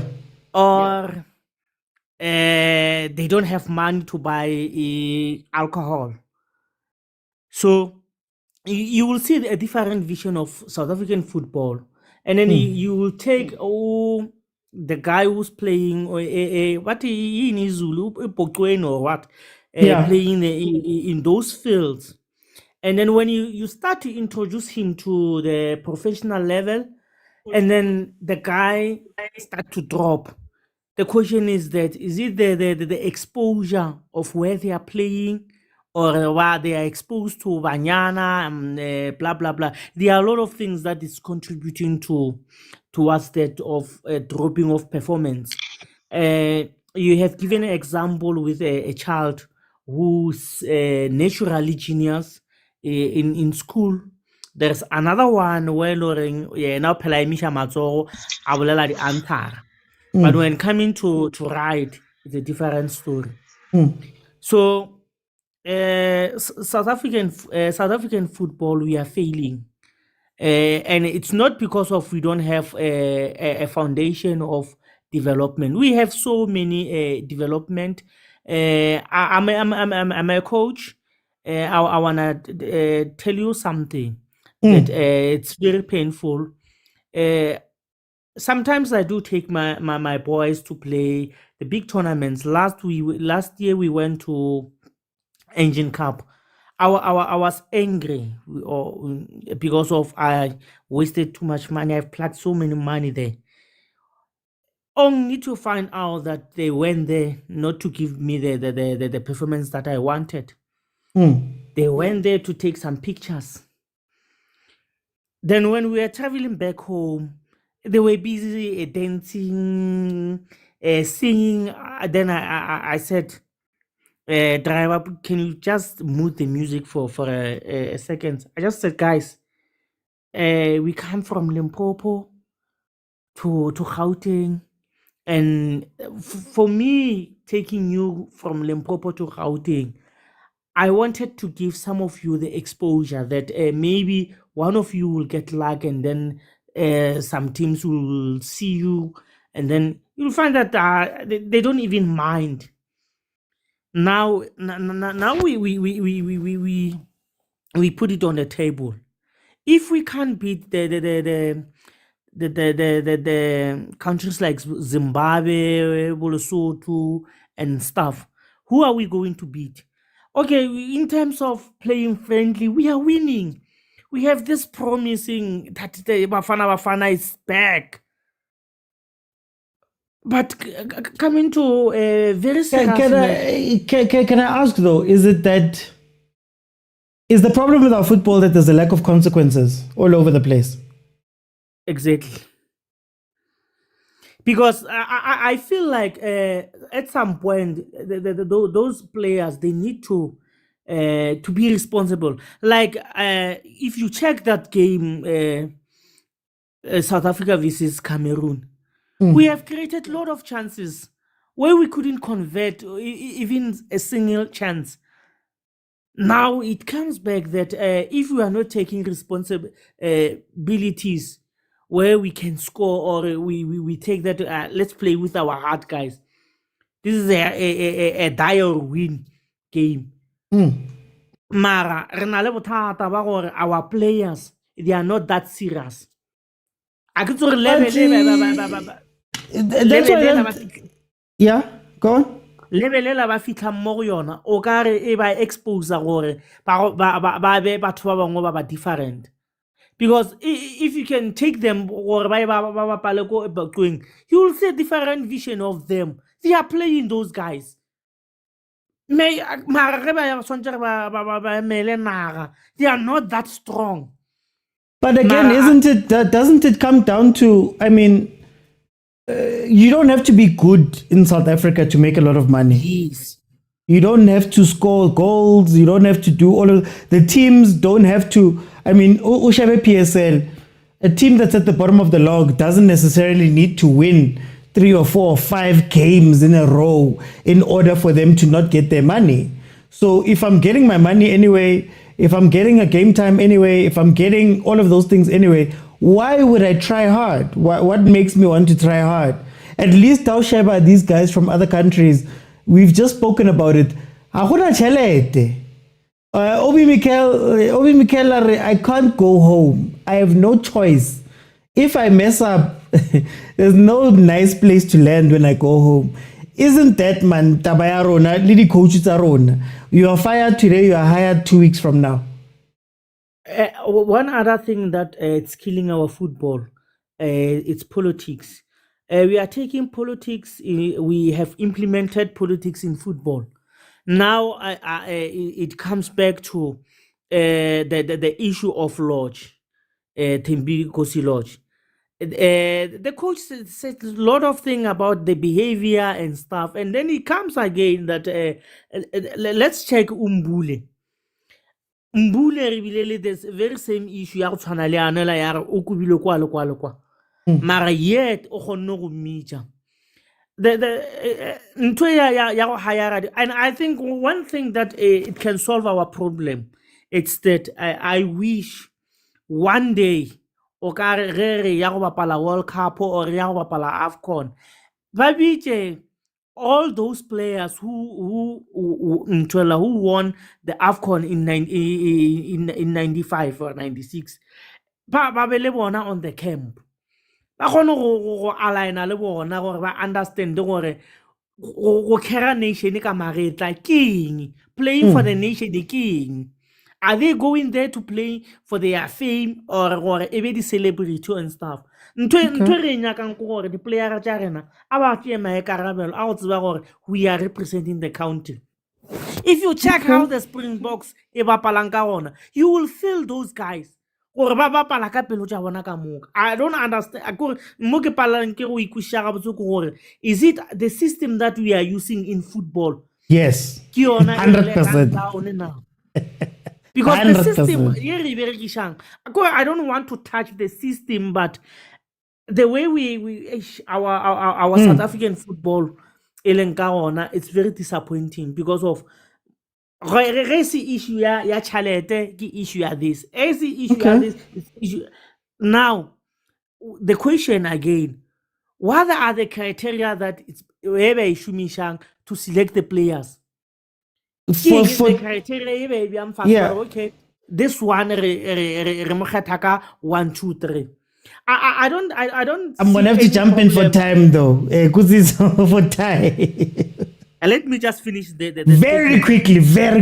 Yeah, I don't see any problem for South Africa representing those players who are playing in the country. Like even you check Barcelona, Spain has win a World Cup. Those guys who were playing this in Spain. Germany, all those players, they were playing in Germany. I don't see any problem. The problem that needs to be fixed, it's our system. And the player they must play with their hearts, like the way the Springboks they are playing. For time, I'm gonna jump in. Before I let in say about, here's something.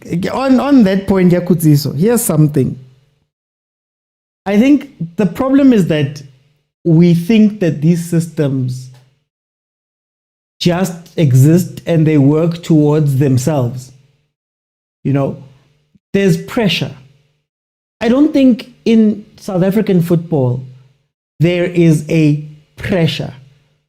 So when I talk about pressure, I talk about Real Madrid, where the president, I'm forgetting his name, the president, he has to account every 5 years. Every 5 years, he stands in front of the board and the shareholders and all of those people. He has to present a plan and they have to vote on it with other people that are coming to take his job. So it's in his best interest for him to continue doing really good things. Because at some point, I'm going to stand in front of people and they're going to say, hey, you need to go. Rassie was under immense pressure when he came into the Springboks. He was under immense pressure because the Springboks had not been doing well. Bo Nick Mellet, Bo Peter, De Villiers, all of they had been fired towards that. There was pressure. And his pressure is not for the Springboks to play well.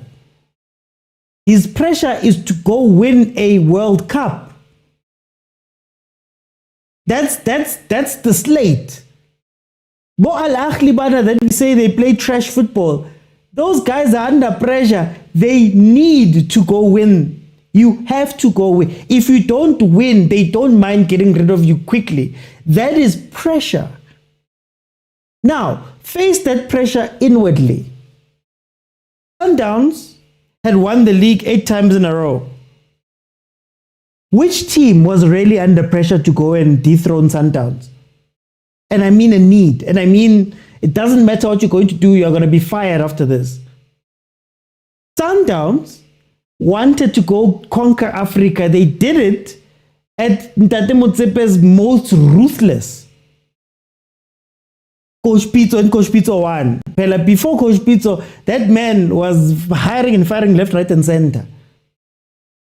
And he was giving you the resources to go and do what you needed to go do. But if we're being honest, how many times has Sundowns needed the Champions League? Not wanted, needed it. Matter of life or death. Or if you don't win it, when I run when new, when I Tebza, when I Muda, when I Banban, sin kipa nonke. Pagabanye, need.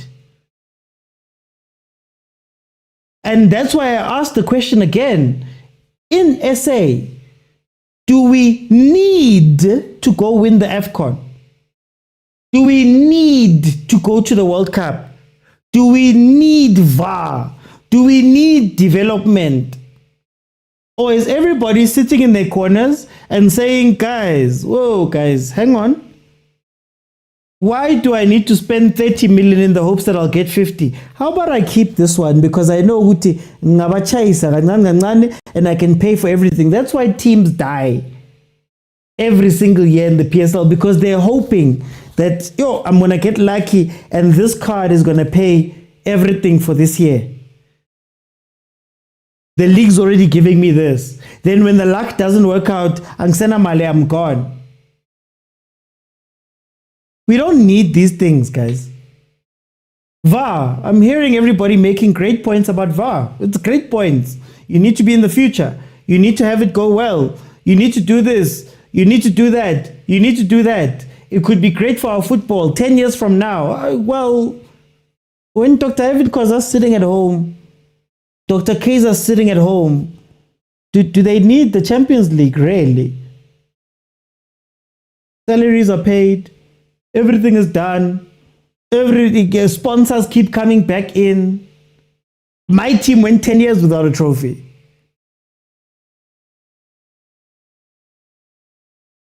Do we need it? Emmanuel saying, George, we don't have enough capacity to win the World Cup. We don't to win World Cup and AFCON. Why? Why not? What's stopping us? What's stopping us? What really is stopping us? The league ran out of a sponsor. Their sponsor left just last year.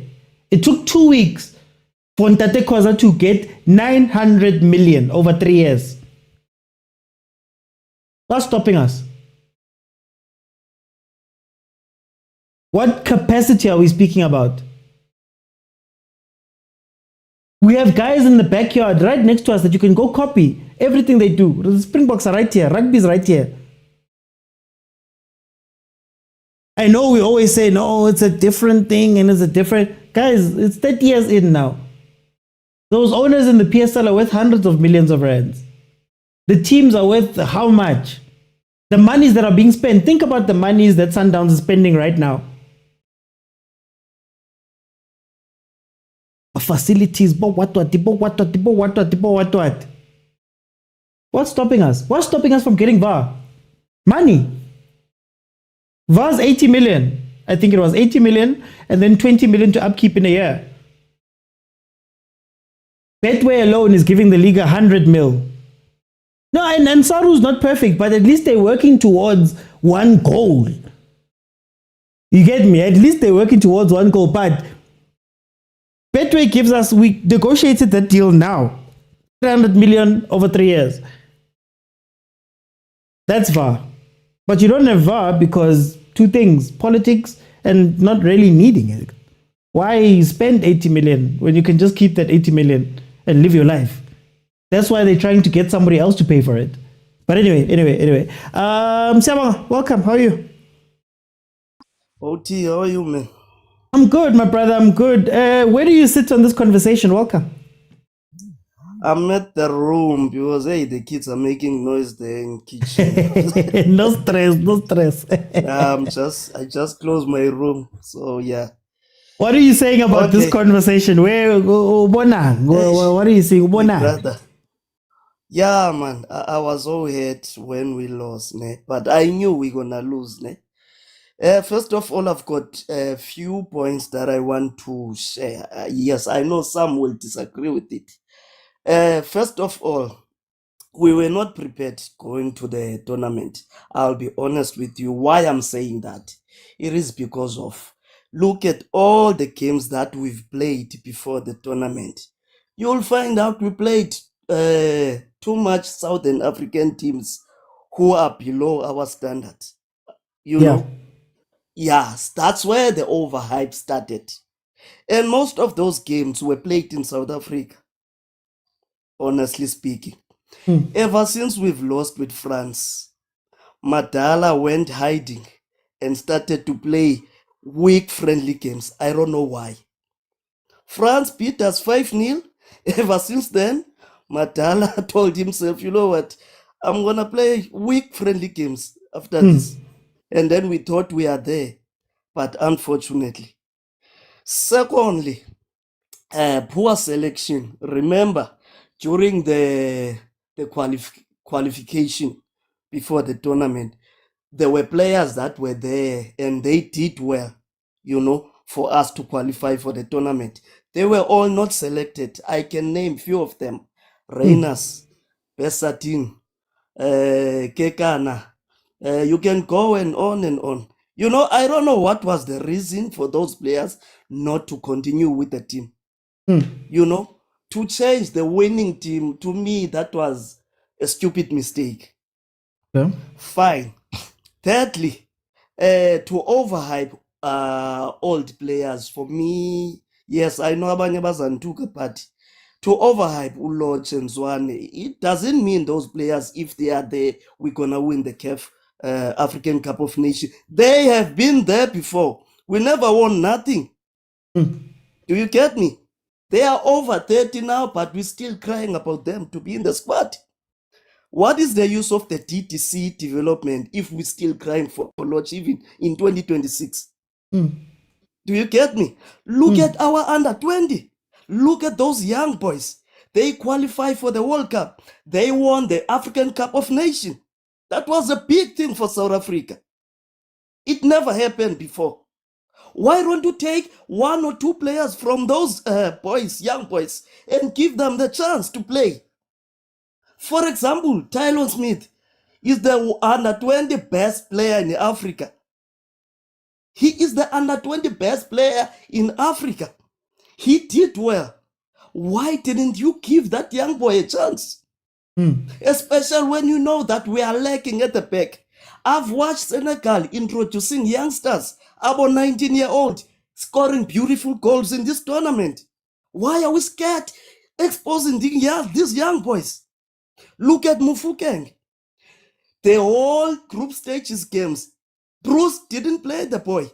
We know his quality. before Police joined Orlando Pirates, that boy was carrying Orlando Pirates on his shoulder. Do you get me? So there is a problem here and there that needs to be sought in our coaching staff.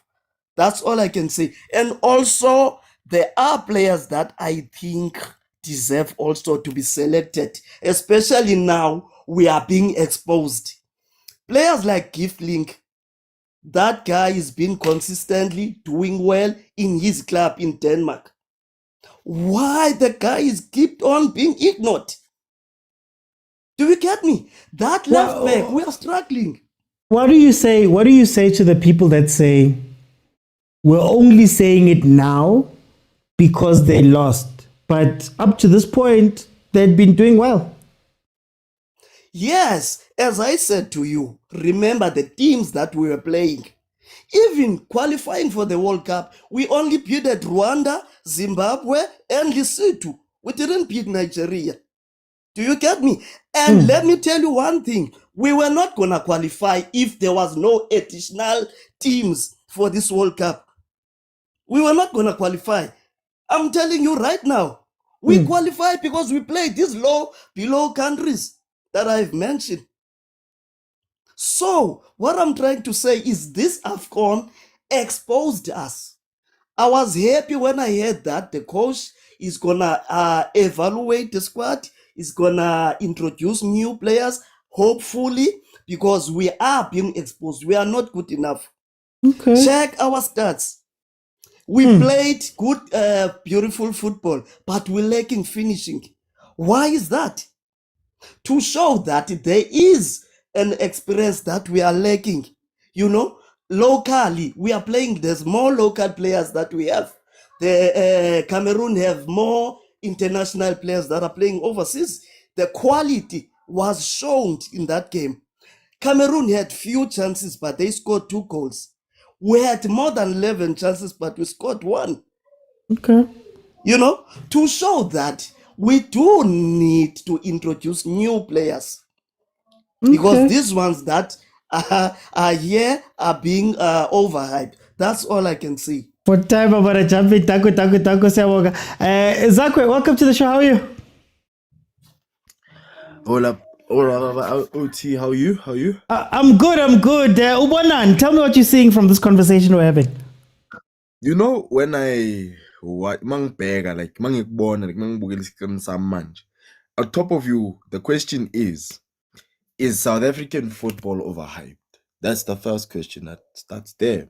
Yeah. And I ask myself as a young person, or obukela ibhola manje, I think abantu abokula kule panel and kula comment section, I think I'd say I'm young, I'm 19. Okay. And majority of these people are old. I'd say that firstly.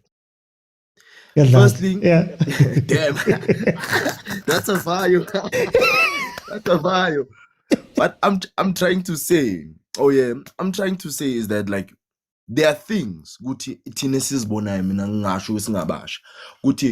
we cannot say South African football is overhyped. It can never be overhyped because nyamuzwa nobab siyabonga uyakhuluma ukuthi no uthini ukhuluma ngento nge-structure ukuthi like why didn't he send the other team la kade bewakhona, why didn't he do this, why didn't he do this? My question is, how could you send Grant Kekana, who's not informed? That's me, who was not actually picking in. So in other words, you're telling me that we should replace the same Mbogazi, that we are seeing that he's prospering. We should replace the same Ngezane who's making things in the Europa Champions League wherever he's playing. Why aren't we sibasukumise bona ngoba yibo those are our top center backs currently in South Africa. We can say ukuthi ubani ubani, but those are the top center backs that we have. You look upon ukuthi bakhuluma nge-VAR. To me, I don't think the VAR will help us. So ngitshela ukuthi ke ukuthi i-offside ukuthi i-offside ukuthi hayi i-offside yezosinceda ukuthi siwine i-AFCON. Aneke Hotman Lam ubaba uthi we'd never want to win through VAR. VAR is just it's a system that was created by the refereeing system so that we can never go to abo referee mara let's in VAR. That's why now we can say, oh, why VAR? It's no more the referee, because why? It leads to the VAR thing. So me, I'd say this: we can never say that South African football is overhyped. So you telling me that abantu abaqala le bhola leli? You tell, because my understanding of South African football, the first person who created coaching license as a South Africa, nalaba bakuma comment section, if bayacava, I think I'd love them to write it down. The one person I know is Ted Dimitru. Ubani ubekazi kanjalo. Ted Dimitru wayiqala wayibhala phansi coaching license. Yena nabo Farouk Khan nabo Kelvin Johnson. Who knows those stories? Guti, those are the founding fathers of South African football, which now they formed what? They formed a school of excellence. And in that type of Kutimelama for me school of excellence, they invited Abu Johan Cruyff, Abu Louis van Gaal to only watch how is South African football. But now, if we are saying that it's overhyped because of one thing. We are also not forgetting that we are not giants of Africa. We only won one AFCON, and that was when we are hosting it. When we hosted it 2013, why singakhuluma kanje? Why didn't we have the courage to say that I is South Africa bet? We were called a bunch of losers that time. People who used to run away. But right now, we are standing in business. How many people are there right now speaking coaching? Because yes, Hugo Prosu Paizile, maybe 5 defenders, but that was his gameplay. He went on Ngogdala Cameroon with a back 5 system because he understood, good, okay, this is what I am trying to get in his squad. So you cannot say Guti Umfuke bench the whole group stages. It's not because of Guti or coach Guti Afuna at times. Kona Lomunyu coach Okulumile what you say Abafana Bake engine. He also knows sometimes it's not because when coach Kunjan or a player. It's because of what? There are certain things and there are certain KPI methods that are needed. Guti now coach who Keti squad is right. Young told about OT. So we cannot but say. But I want to ask you. I want to ask you. You know, you've just put down a lot, and what I'm hearing is that there was a time when football was a certain way. So there was a time I would take to meet Abu Farouk Khan, Abu School of Excellence, Abu Clive Barker, all of those guys, and there's now a time where we have struggled to recreate or to build on those things. Do you think that this situation also speaks to it, that back then we were hungry, coming just out of apartheid, you know, ambition, you were eating ambition. Now with Pila Soft, you know, you don't need to go win the Champions League. Why do you want to go win the Champions League? You know, you don't need to go and do these things. Is that maybe something that we are missing also? I don't think we are missing it. I think it's because we have lost our soul as a country.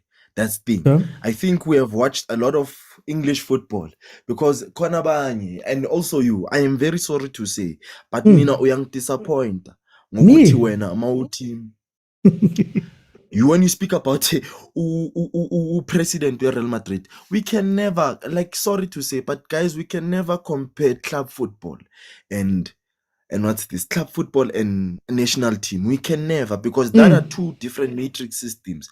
On club level, we are working from Monday to Sunday if possible times. But at national team, we are taking the cream of the crop. We are taking them from the best of those countries. Like, look at in Nigeria. No, Nigerian league is not prospering, but their players are prospering because why?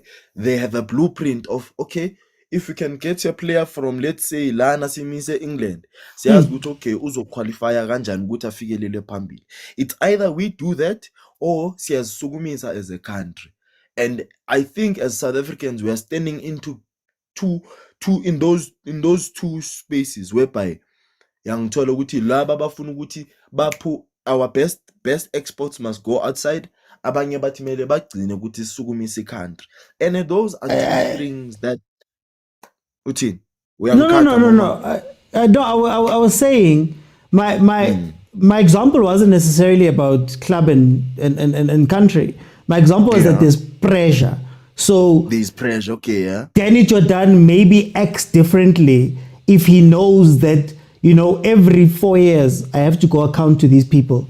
So I'm going to do my level best to make sure that development is up to a certain level, that Safa's making a certain amount of money, or Coach Wami is under a certain amount of pressure, That's the example I was making, that I think we live in a world where we want the goodness of a person. We think that these big clubs or big countries or whatever are functioning from, it's somebody who really loves football.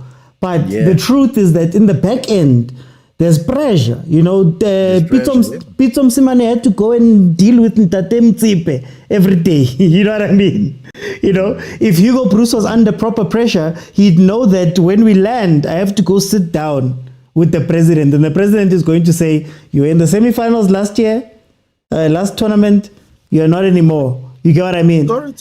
I get you. Sorry to cut you. No, go ahead. Perspective. Yabona njengomelo in the comment sections. He's saying that Spain won the World Cup with tiki-taka football from Barca. But Del Fuente didn't play. Del Fuente, it's not Del Fuente, who's Del Bosque. Del Bosque is the best Spanish coach in the world, better than Pep, but we never say that. Would never say that, because Del Bosque was the person who brought the World Cup to Spain. But are we saying that to them, that Barcelona? It was never Barcelona. It was the manager that chose a pick of players from Barcelona and Real Madrid and other clubs. So if we can say that, mina into ngikhalela kuyena baba uthi ngicede so fast quick. Kuthi abantu abaningi ne abakule comment section or kule live le baningi abangakhuluma bathi South African football is overhyped. It's because the reason why they can say that, it's because one thing, they don't know our structure with South Africa. First of all, abayazi ukuthi which team, abayazi sinawana Gunners edlalele ABC Super League, abayazi abazazi lawo ma team lawo ku ABC Super League. That all structure ukuthi umuntu usuka from SAB, Vodacom to PSL ukuthi injani leyo tier system. No one knows that. We are always comparing ourselves to the Europeans, and we're making the Europeans look like they are the best. And I'm sorry to say, but I'm blaming a colonial, like I blame my apartheid ne colonialism. Ngenxa ukuthi no sesingene ekhanda ukuthi yazini umlungu hayi usidlulile. Kanti nix kanjani? Umlungu yena wahlakanipha waqinisa lapho aqinisa khona. Njengathi singabantu abantsundu, mele sihlangana nathi siqine kulento lena nathi sikholelwa kuyo. Ngoba if we can say that no, this is not the type of football that we play, this is a systematic football. Who said football should be systematic? It's either it's modern football, and modern football relates to systematic football. But there's relationalism football. There's counter-attacking football. There's Catenaccio. Why can't we learn from the Italians? But we are saying that young child. So I'm sorry, umuntu young child, but I'm sorry to say, but they are not abantu abaningi abala. Don't watch SAP. Don't watch abaya kuma match SAP. Yes, it's not televised. But when you bugel intwana zasekhasi ngebhuqwini ubone ke what's the talent, and put that player in that grass, and you think that is going to be better. He won't be better in my eyes. But hey, thank you, Nyabo. Okay, no stress. Look, to add on to it, look, this is why I'm saying my chat about this whole thing was, and when I asked these questions, I remember on 3-Man Press, I asked the question, how do we win a World Cup? And even in the comments, everybody's going to say, no, we're not capable, we're not resourced or not. But why are you limiting yourself in that way? That's why even, Sorry to cut you. Someone said that why can't we learn from the Japanese? Good question, because the Japanese has a limit, has a date whereby when they should win their World Cup. And that system. But yeah, man, I just but that's what I'm saying, that whenever we speak about these things, I don't look at Europe. Fine, Europe is better, let's say. But what I'm saying is, why don't we put ourselves in a place to go compete with Europe? Why do we feel as though we have to do certain things in order to go compete, in order to, acquiesce? Why aren't we saying, as South African football, can we create a World Cup winning team? What does that look like? How do you resource that? How do you do this? We just keep saying, no, Europe, no, what. Even in the question that I'm asking about being overhyped, my whole thing is that, can you be honest and say, okay, guys, simnandi la, simnandi. Now, how do we take umnandi betu and go and dominate an AFCON and win 5 in a row? How do we take umnandi wetu and go to a World Cup and dominate a World Cup? Hey, even dream big, maybe even want to go win. And when you start then looking at those things and saying, okay, guys, now we're not working towards it's fine, it's nice. We are working towards Siowina. Mfukeng, you're an incredible player in the PSL. But now we need to figure out how all of us can come together and make Mfukeng the best player on the African continent and make Mfukeng the best player in the world. What does that look like? Right? These are the conversations that I think we are not having to say, guys. That's why I keep using the example of, I don't think the facilities in South Africa are that far away from whatever is in Europe. I don't think, I was joking about the weights. If we diet and we do all those things, is it really that different than what happens that side? So why are we not doing it, especially Tina, who are in a league that's commercially what? I can't we brag about these things all the time. So then why is there still a need to go send Mfukeng overseas? Why aren't we looking at the teams and saying, why can't you guys in-house, man?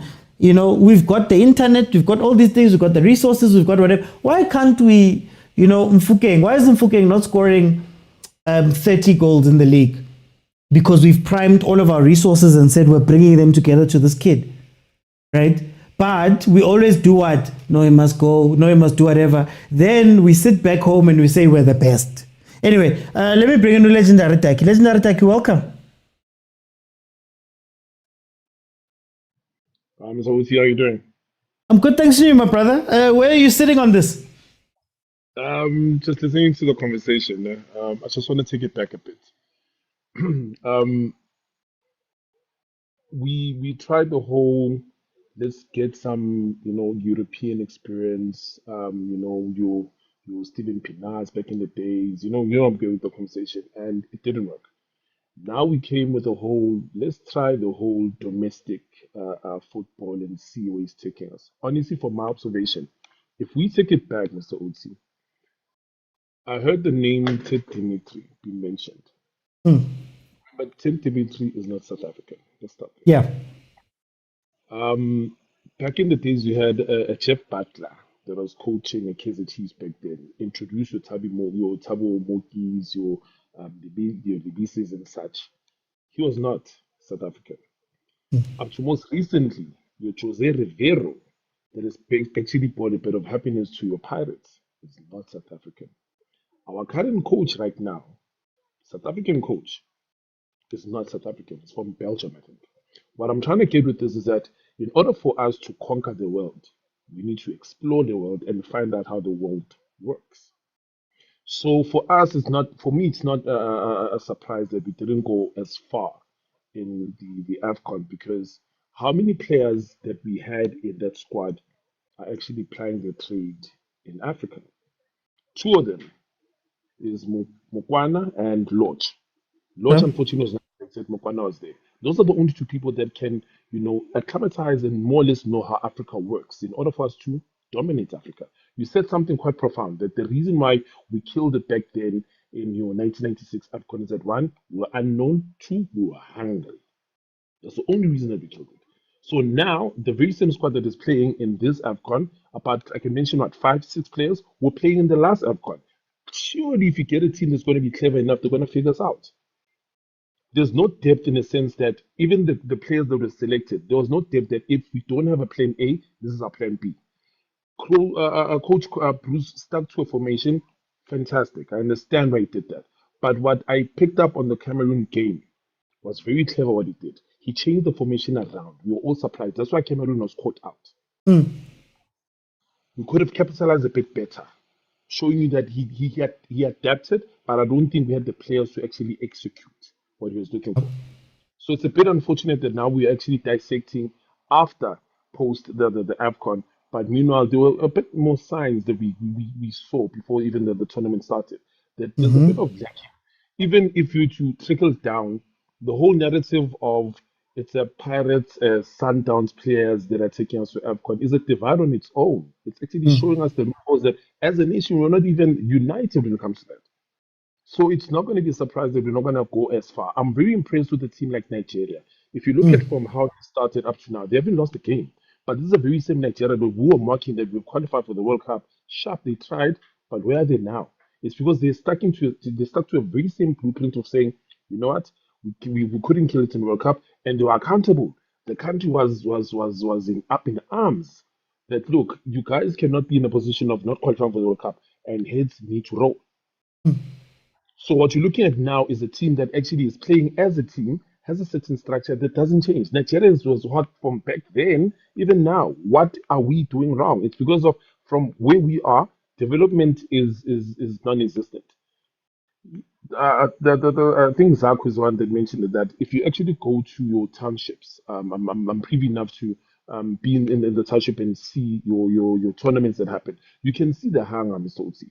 You can see that we love football. But is it enough for us to be in that conversation and saying we'll have an impact in the World Cup? I don't think so. You'll take a boy that's playing Epupwini and put him in an Old Trafford, for example. He's not going to cope because he's not used to the metrics. He's not used to the way that the world will play when it comes to football. So to a certain extent, I understand it was dominant to a sense. It was okay, but we really need to have a bit of a reset. And the reset doesn't happen on the field of play. It happens from the office. You can't have a Denny Totan. There was just what a couple, I think, last year in a committee based on mismanagement of funds, and he's not accountable. How are you expecting him now to hold the coach accountable? Because the top of the top is not being held accountable by us as the nation. So for me, it starts from the top and it trickles down to the field of play. Right Can now, the World Cup. Yeah, I wanted to ask you two questions. sure. Number one, you spoke about the foreign guys, and it's always been the foreign guys, even Bruce to a degree, foreign guy who we've brought in. Do you think that we should outsource that entire thing, similar to what the other African countries do, where they don't groom the players, they don't necessarily develop all the players? All of that is done outside. So is that where we should be looking to go to say, hey, go learn these things outside? And then number two, do you think that we can still we can change the football without a revolution? Like you're saying about Danny Jordan, will it take a revolution to change it? To answer your first question, I think yes, we have to outsource, but outsource strategically in a sense. If I put it this way, if you compare for me a Rele and a Yamal, has been exposed to European football quite early from his early stages. Now, if you compare talent-wise, for me, they're the same. It's just that the exposure that they have is quite different. So I think we're coming to a point whereby if you look at your France, for example, I'm sorry for using European countries, but for your France example, the current crop right now, look, you can actually point as to which teams they play for. Your Pacoli plays for PSG, your Olisa plays for Bayern Munich, but these are teams that are strong. So I think we have to come to a point where we need to outsource, and then we can blend in that local flavor that we have. But to answer your question, yes, we need to make sure that we outsource. And then to answer your second question, a revolution is going to be needed. You can't have a Lucas Radebe that's going to be honored in Leeds, but is not honored in South Africa by Kaizer Chiefs. A revolution is going to be needed. We're going to need football heads that actually can determine as to where this football should be going. We can't be talking about. I was laughing actually when this commentator, as we're playing Cameroon, that South Africa has won the tournament before in 1996, and Cameroon just won it most recently with Hugo. 2017, yeah. It's a huge gap. It's a huge gap. We can't be still referencing 1996 even now. The only difference is that the pattern, I think, somehow got lost, where the football brains that we have right now are much more easier to critique than actually help out. And the reason they're doing that is that they're not being included in the growth of South African football. You have a Dr. Kumar as an analyst that knows how South African football is. He's an analyst. He's nowhere near SAFA. He's nowhere near in terms of having an input. You have a Lucas Radebe that at some point there was a bit of murmur that this is the guy that should be the president of South African football, which is good.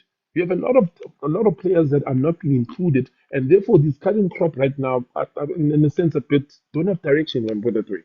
So football in South Africa is more money driven, to be honest. It's more hyped money wise because we have the best league in Africa. It's the same thing in England. It's overhyped that it has the most amount of money, transfers and stuff like that. But when you actually look at the football, it's a lot of foreigners that are there. In our case, yes, we have a lot of South Africans playing, but it's more overhyped money wise. You allude to the fact that VAR is not going to be introduced because your Dr. Ivan Khoza might not be looking at that. They're not ambitious enough to, say, I would rather do this for my country to benefit. It's rather the pockets are coming to them. So unfortunately, we see that. That's why the best football that you are going to get is from Epukini and as opposed to looking at your Pitso premiership. That's what I personally feel for myself. So the match against Cameroon showed me the fact that we can adapt.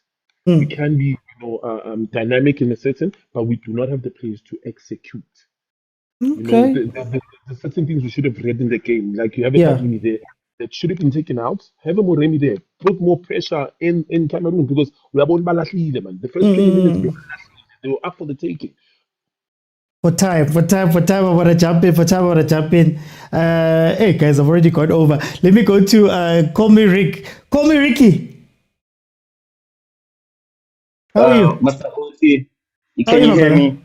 I can hear you, my brother. I'm fine, Mr. OT. Tell me, where do you sit in this conversation? No, it's okay. I think I have a very different opinion to what everyone else on this panel has said. Okay. So I think what people on this panel don't understand is that this is a process. You get me? So people have been like blaming the structure of South African football, the development, SAFA. But when you actually look at reality, like the reality of the situation, look at our best players at AFCON. Apollos, Moremi, and TLB. What do these players all have in common? They are young players who have been given the chance by Orlando Pirates. So this is what you want to see when you see a process. Ne? You want to see players, your younger players coming and looking really good and then not looking out of place. For me, when you looked at our team at AFCON, the guys who looked out of place, let me not say out of place, but for example, you see Otaboho Mokwena versus Egypt. Now, Teta is a very good player, but versus Egypt, I felt like he was taking long shots where he didn't need to take them. You see, Ngezana made like versus Cameroon trying to chip the ball where you just cannot chip the ball. Mbule trying to play at a very slow pace once her. So I think it's our older players so I think people just have PTSD once her. So I think it's our older players who are not at that level. What people need to understand is that this is a process.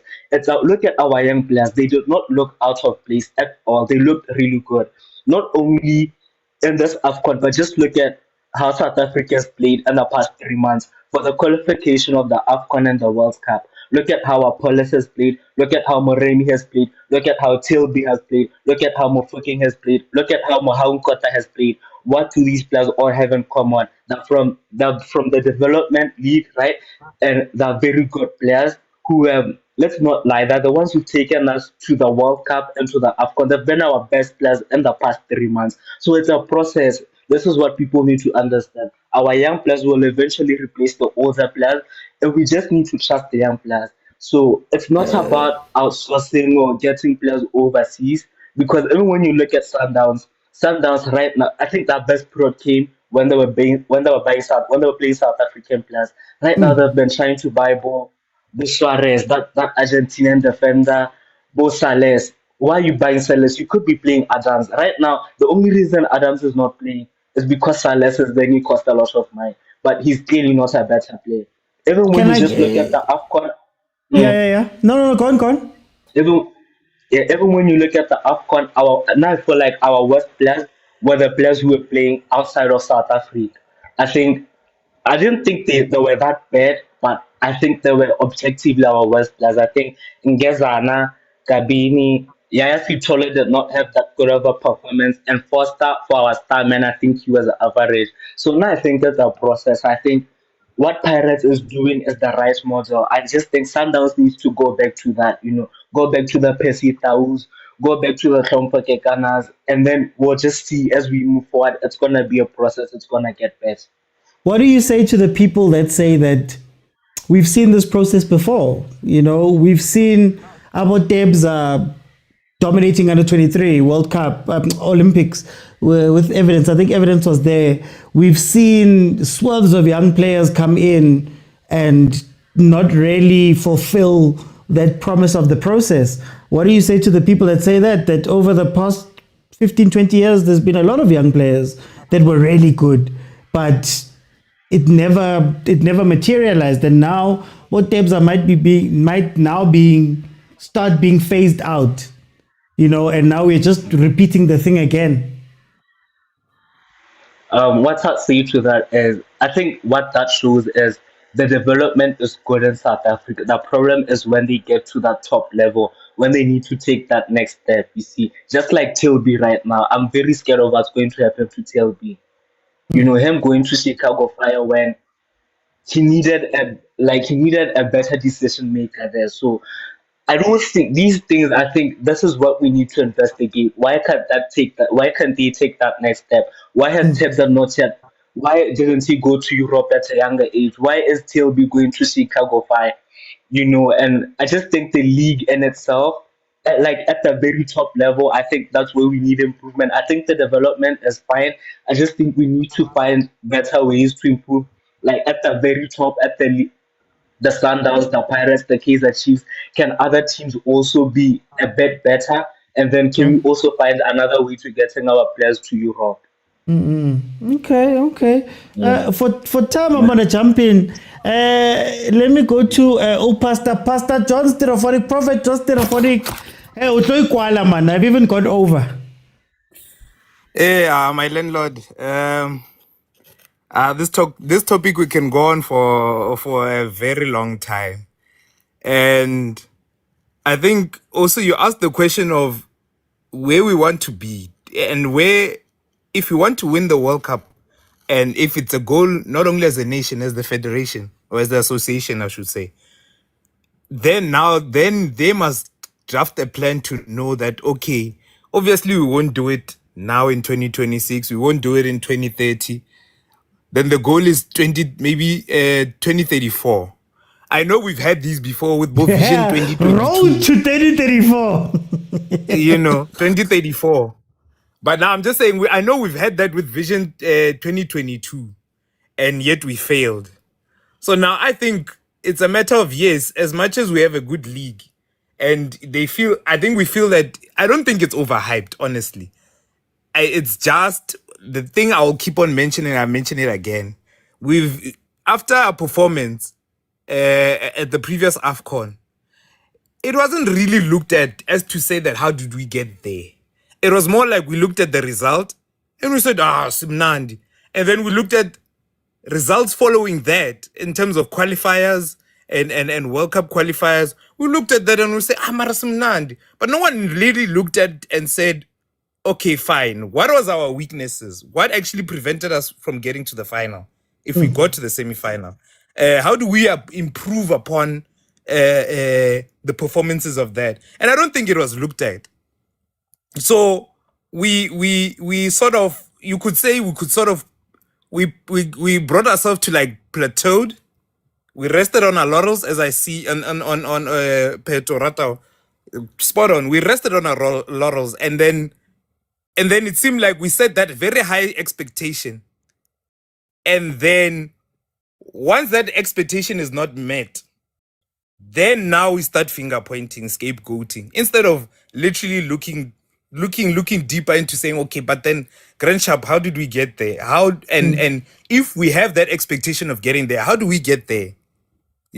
So now even any coach,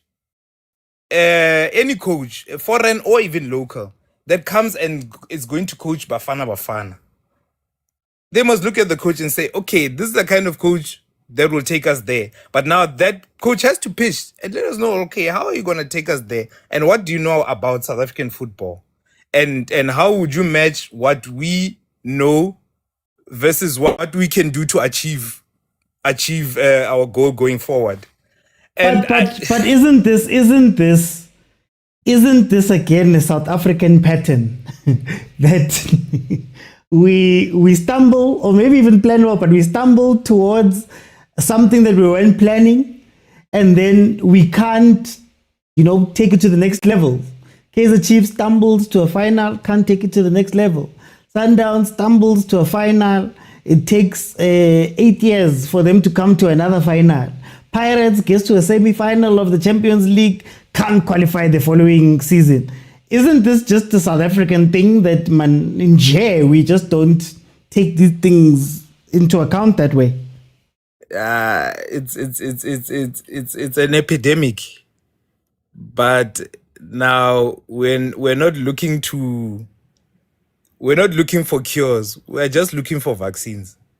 If we don't look for cures. We look for that one. It's patch, bandage nyana kamo, di pilis nyana, di ino nyana kada. But honestly, we need to be realistic for ourselves. But then if we really looking to, like, we look at the Springboks and say they're world champions, why can't Bafana be world champions? And you ask yourself the how. But then every time we go through the how, and I feel like most of our stuff that we do is more reactive than proactive. It's more proactive than reactive.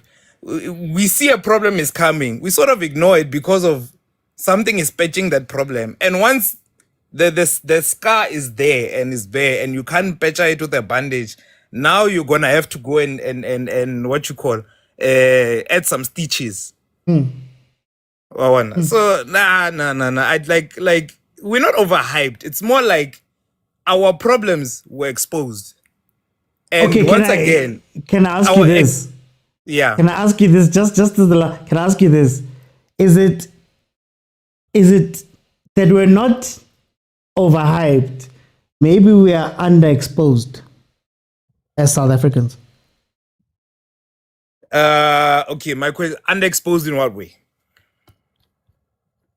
Best team in Africa, but you've never watched any of the African leagues.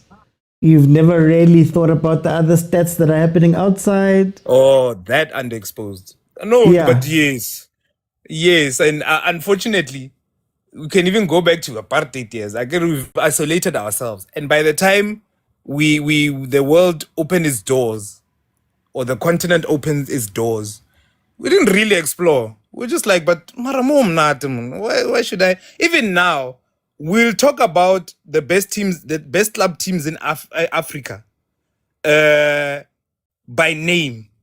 But then if I'll give an example of Enyimba, everybody knows Enyimba, two-time back-to-back CAF Champions League champions.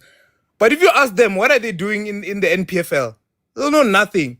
They don't even know that Remo Stars was the league champions and they faced Sundowns. That's the underexposure that you're talking about. Morocco, in Algeria, like we I don't know. It's selective ignorance. But also we need to know that once we must watch the football there to know what we are facing with, what we are facing in terms of this. Then once we know what we are dealing with, then we can say, man, but we are the best. But sometimes I feel like we're saying we're the best, but we don't necessarily know how these teams are playing or how are they structured outside. But then on that token, do you think then we do better at a World Cup where yeah,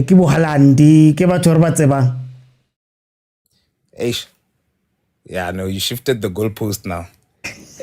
But you shifted the goalpost because of exactly, like, as much as we say, okay, we're exposed to that, then it's now a matter of quality. Okay. There's the matter of quality. No, I was just asking. No, guys.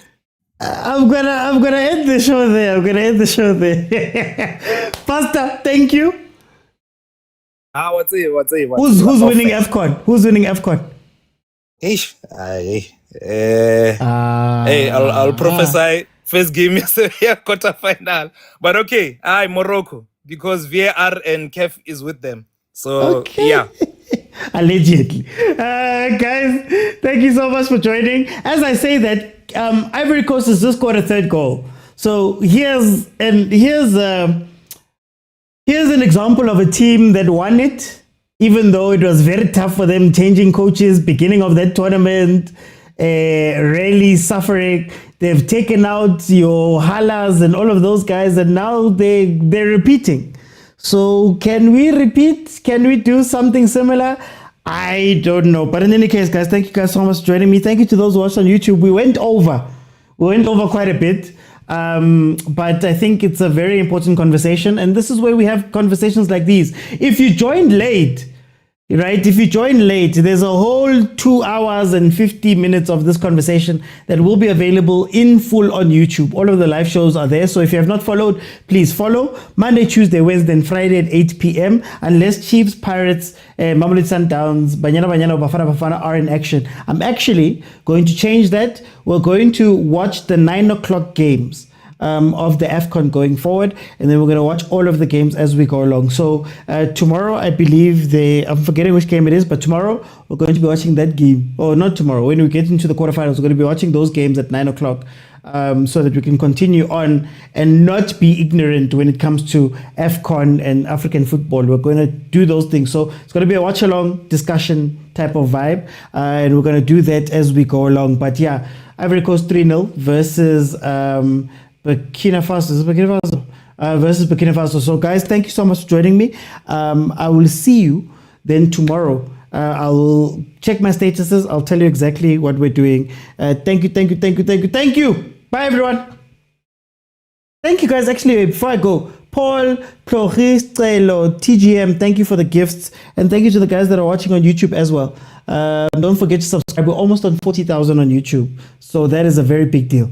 Bye everyone.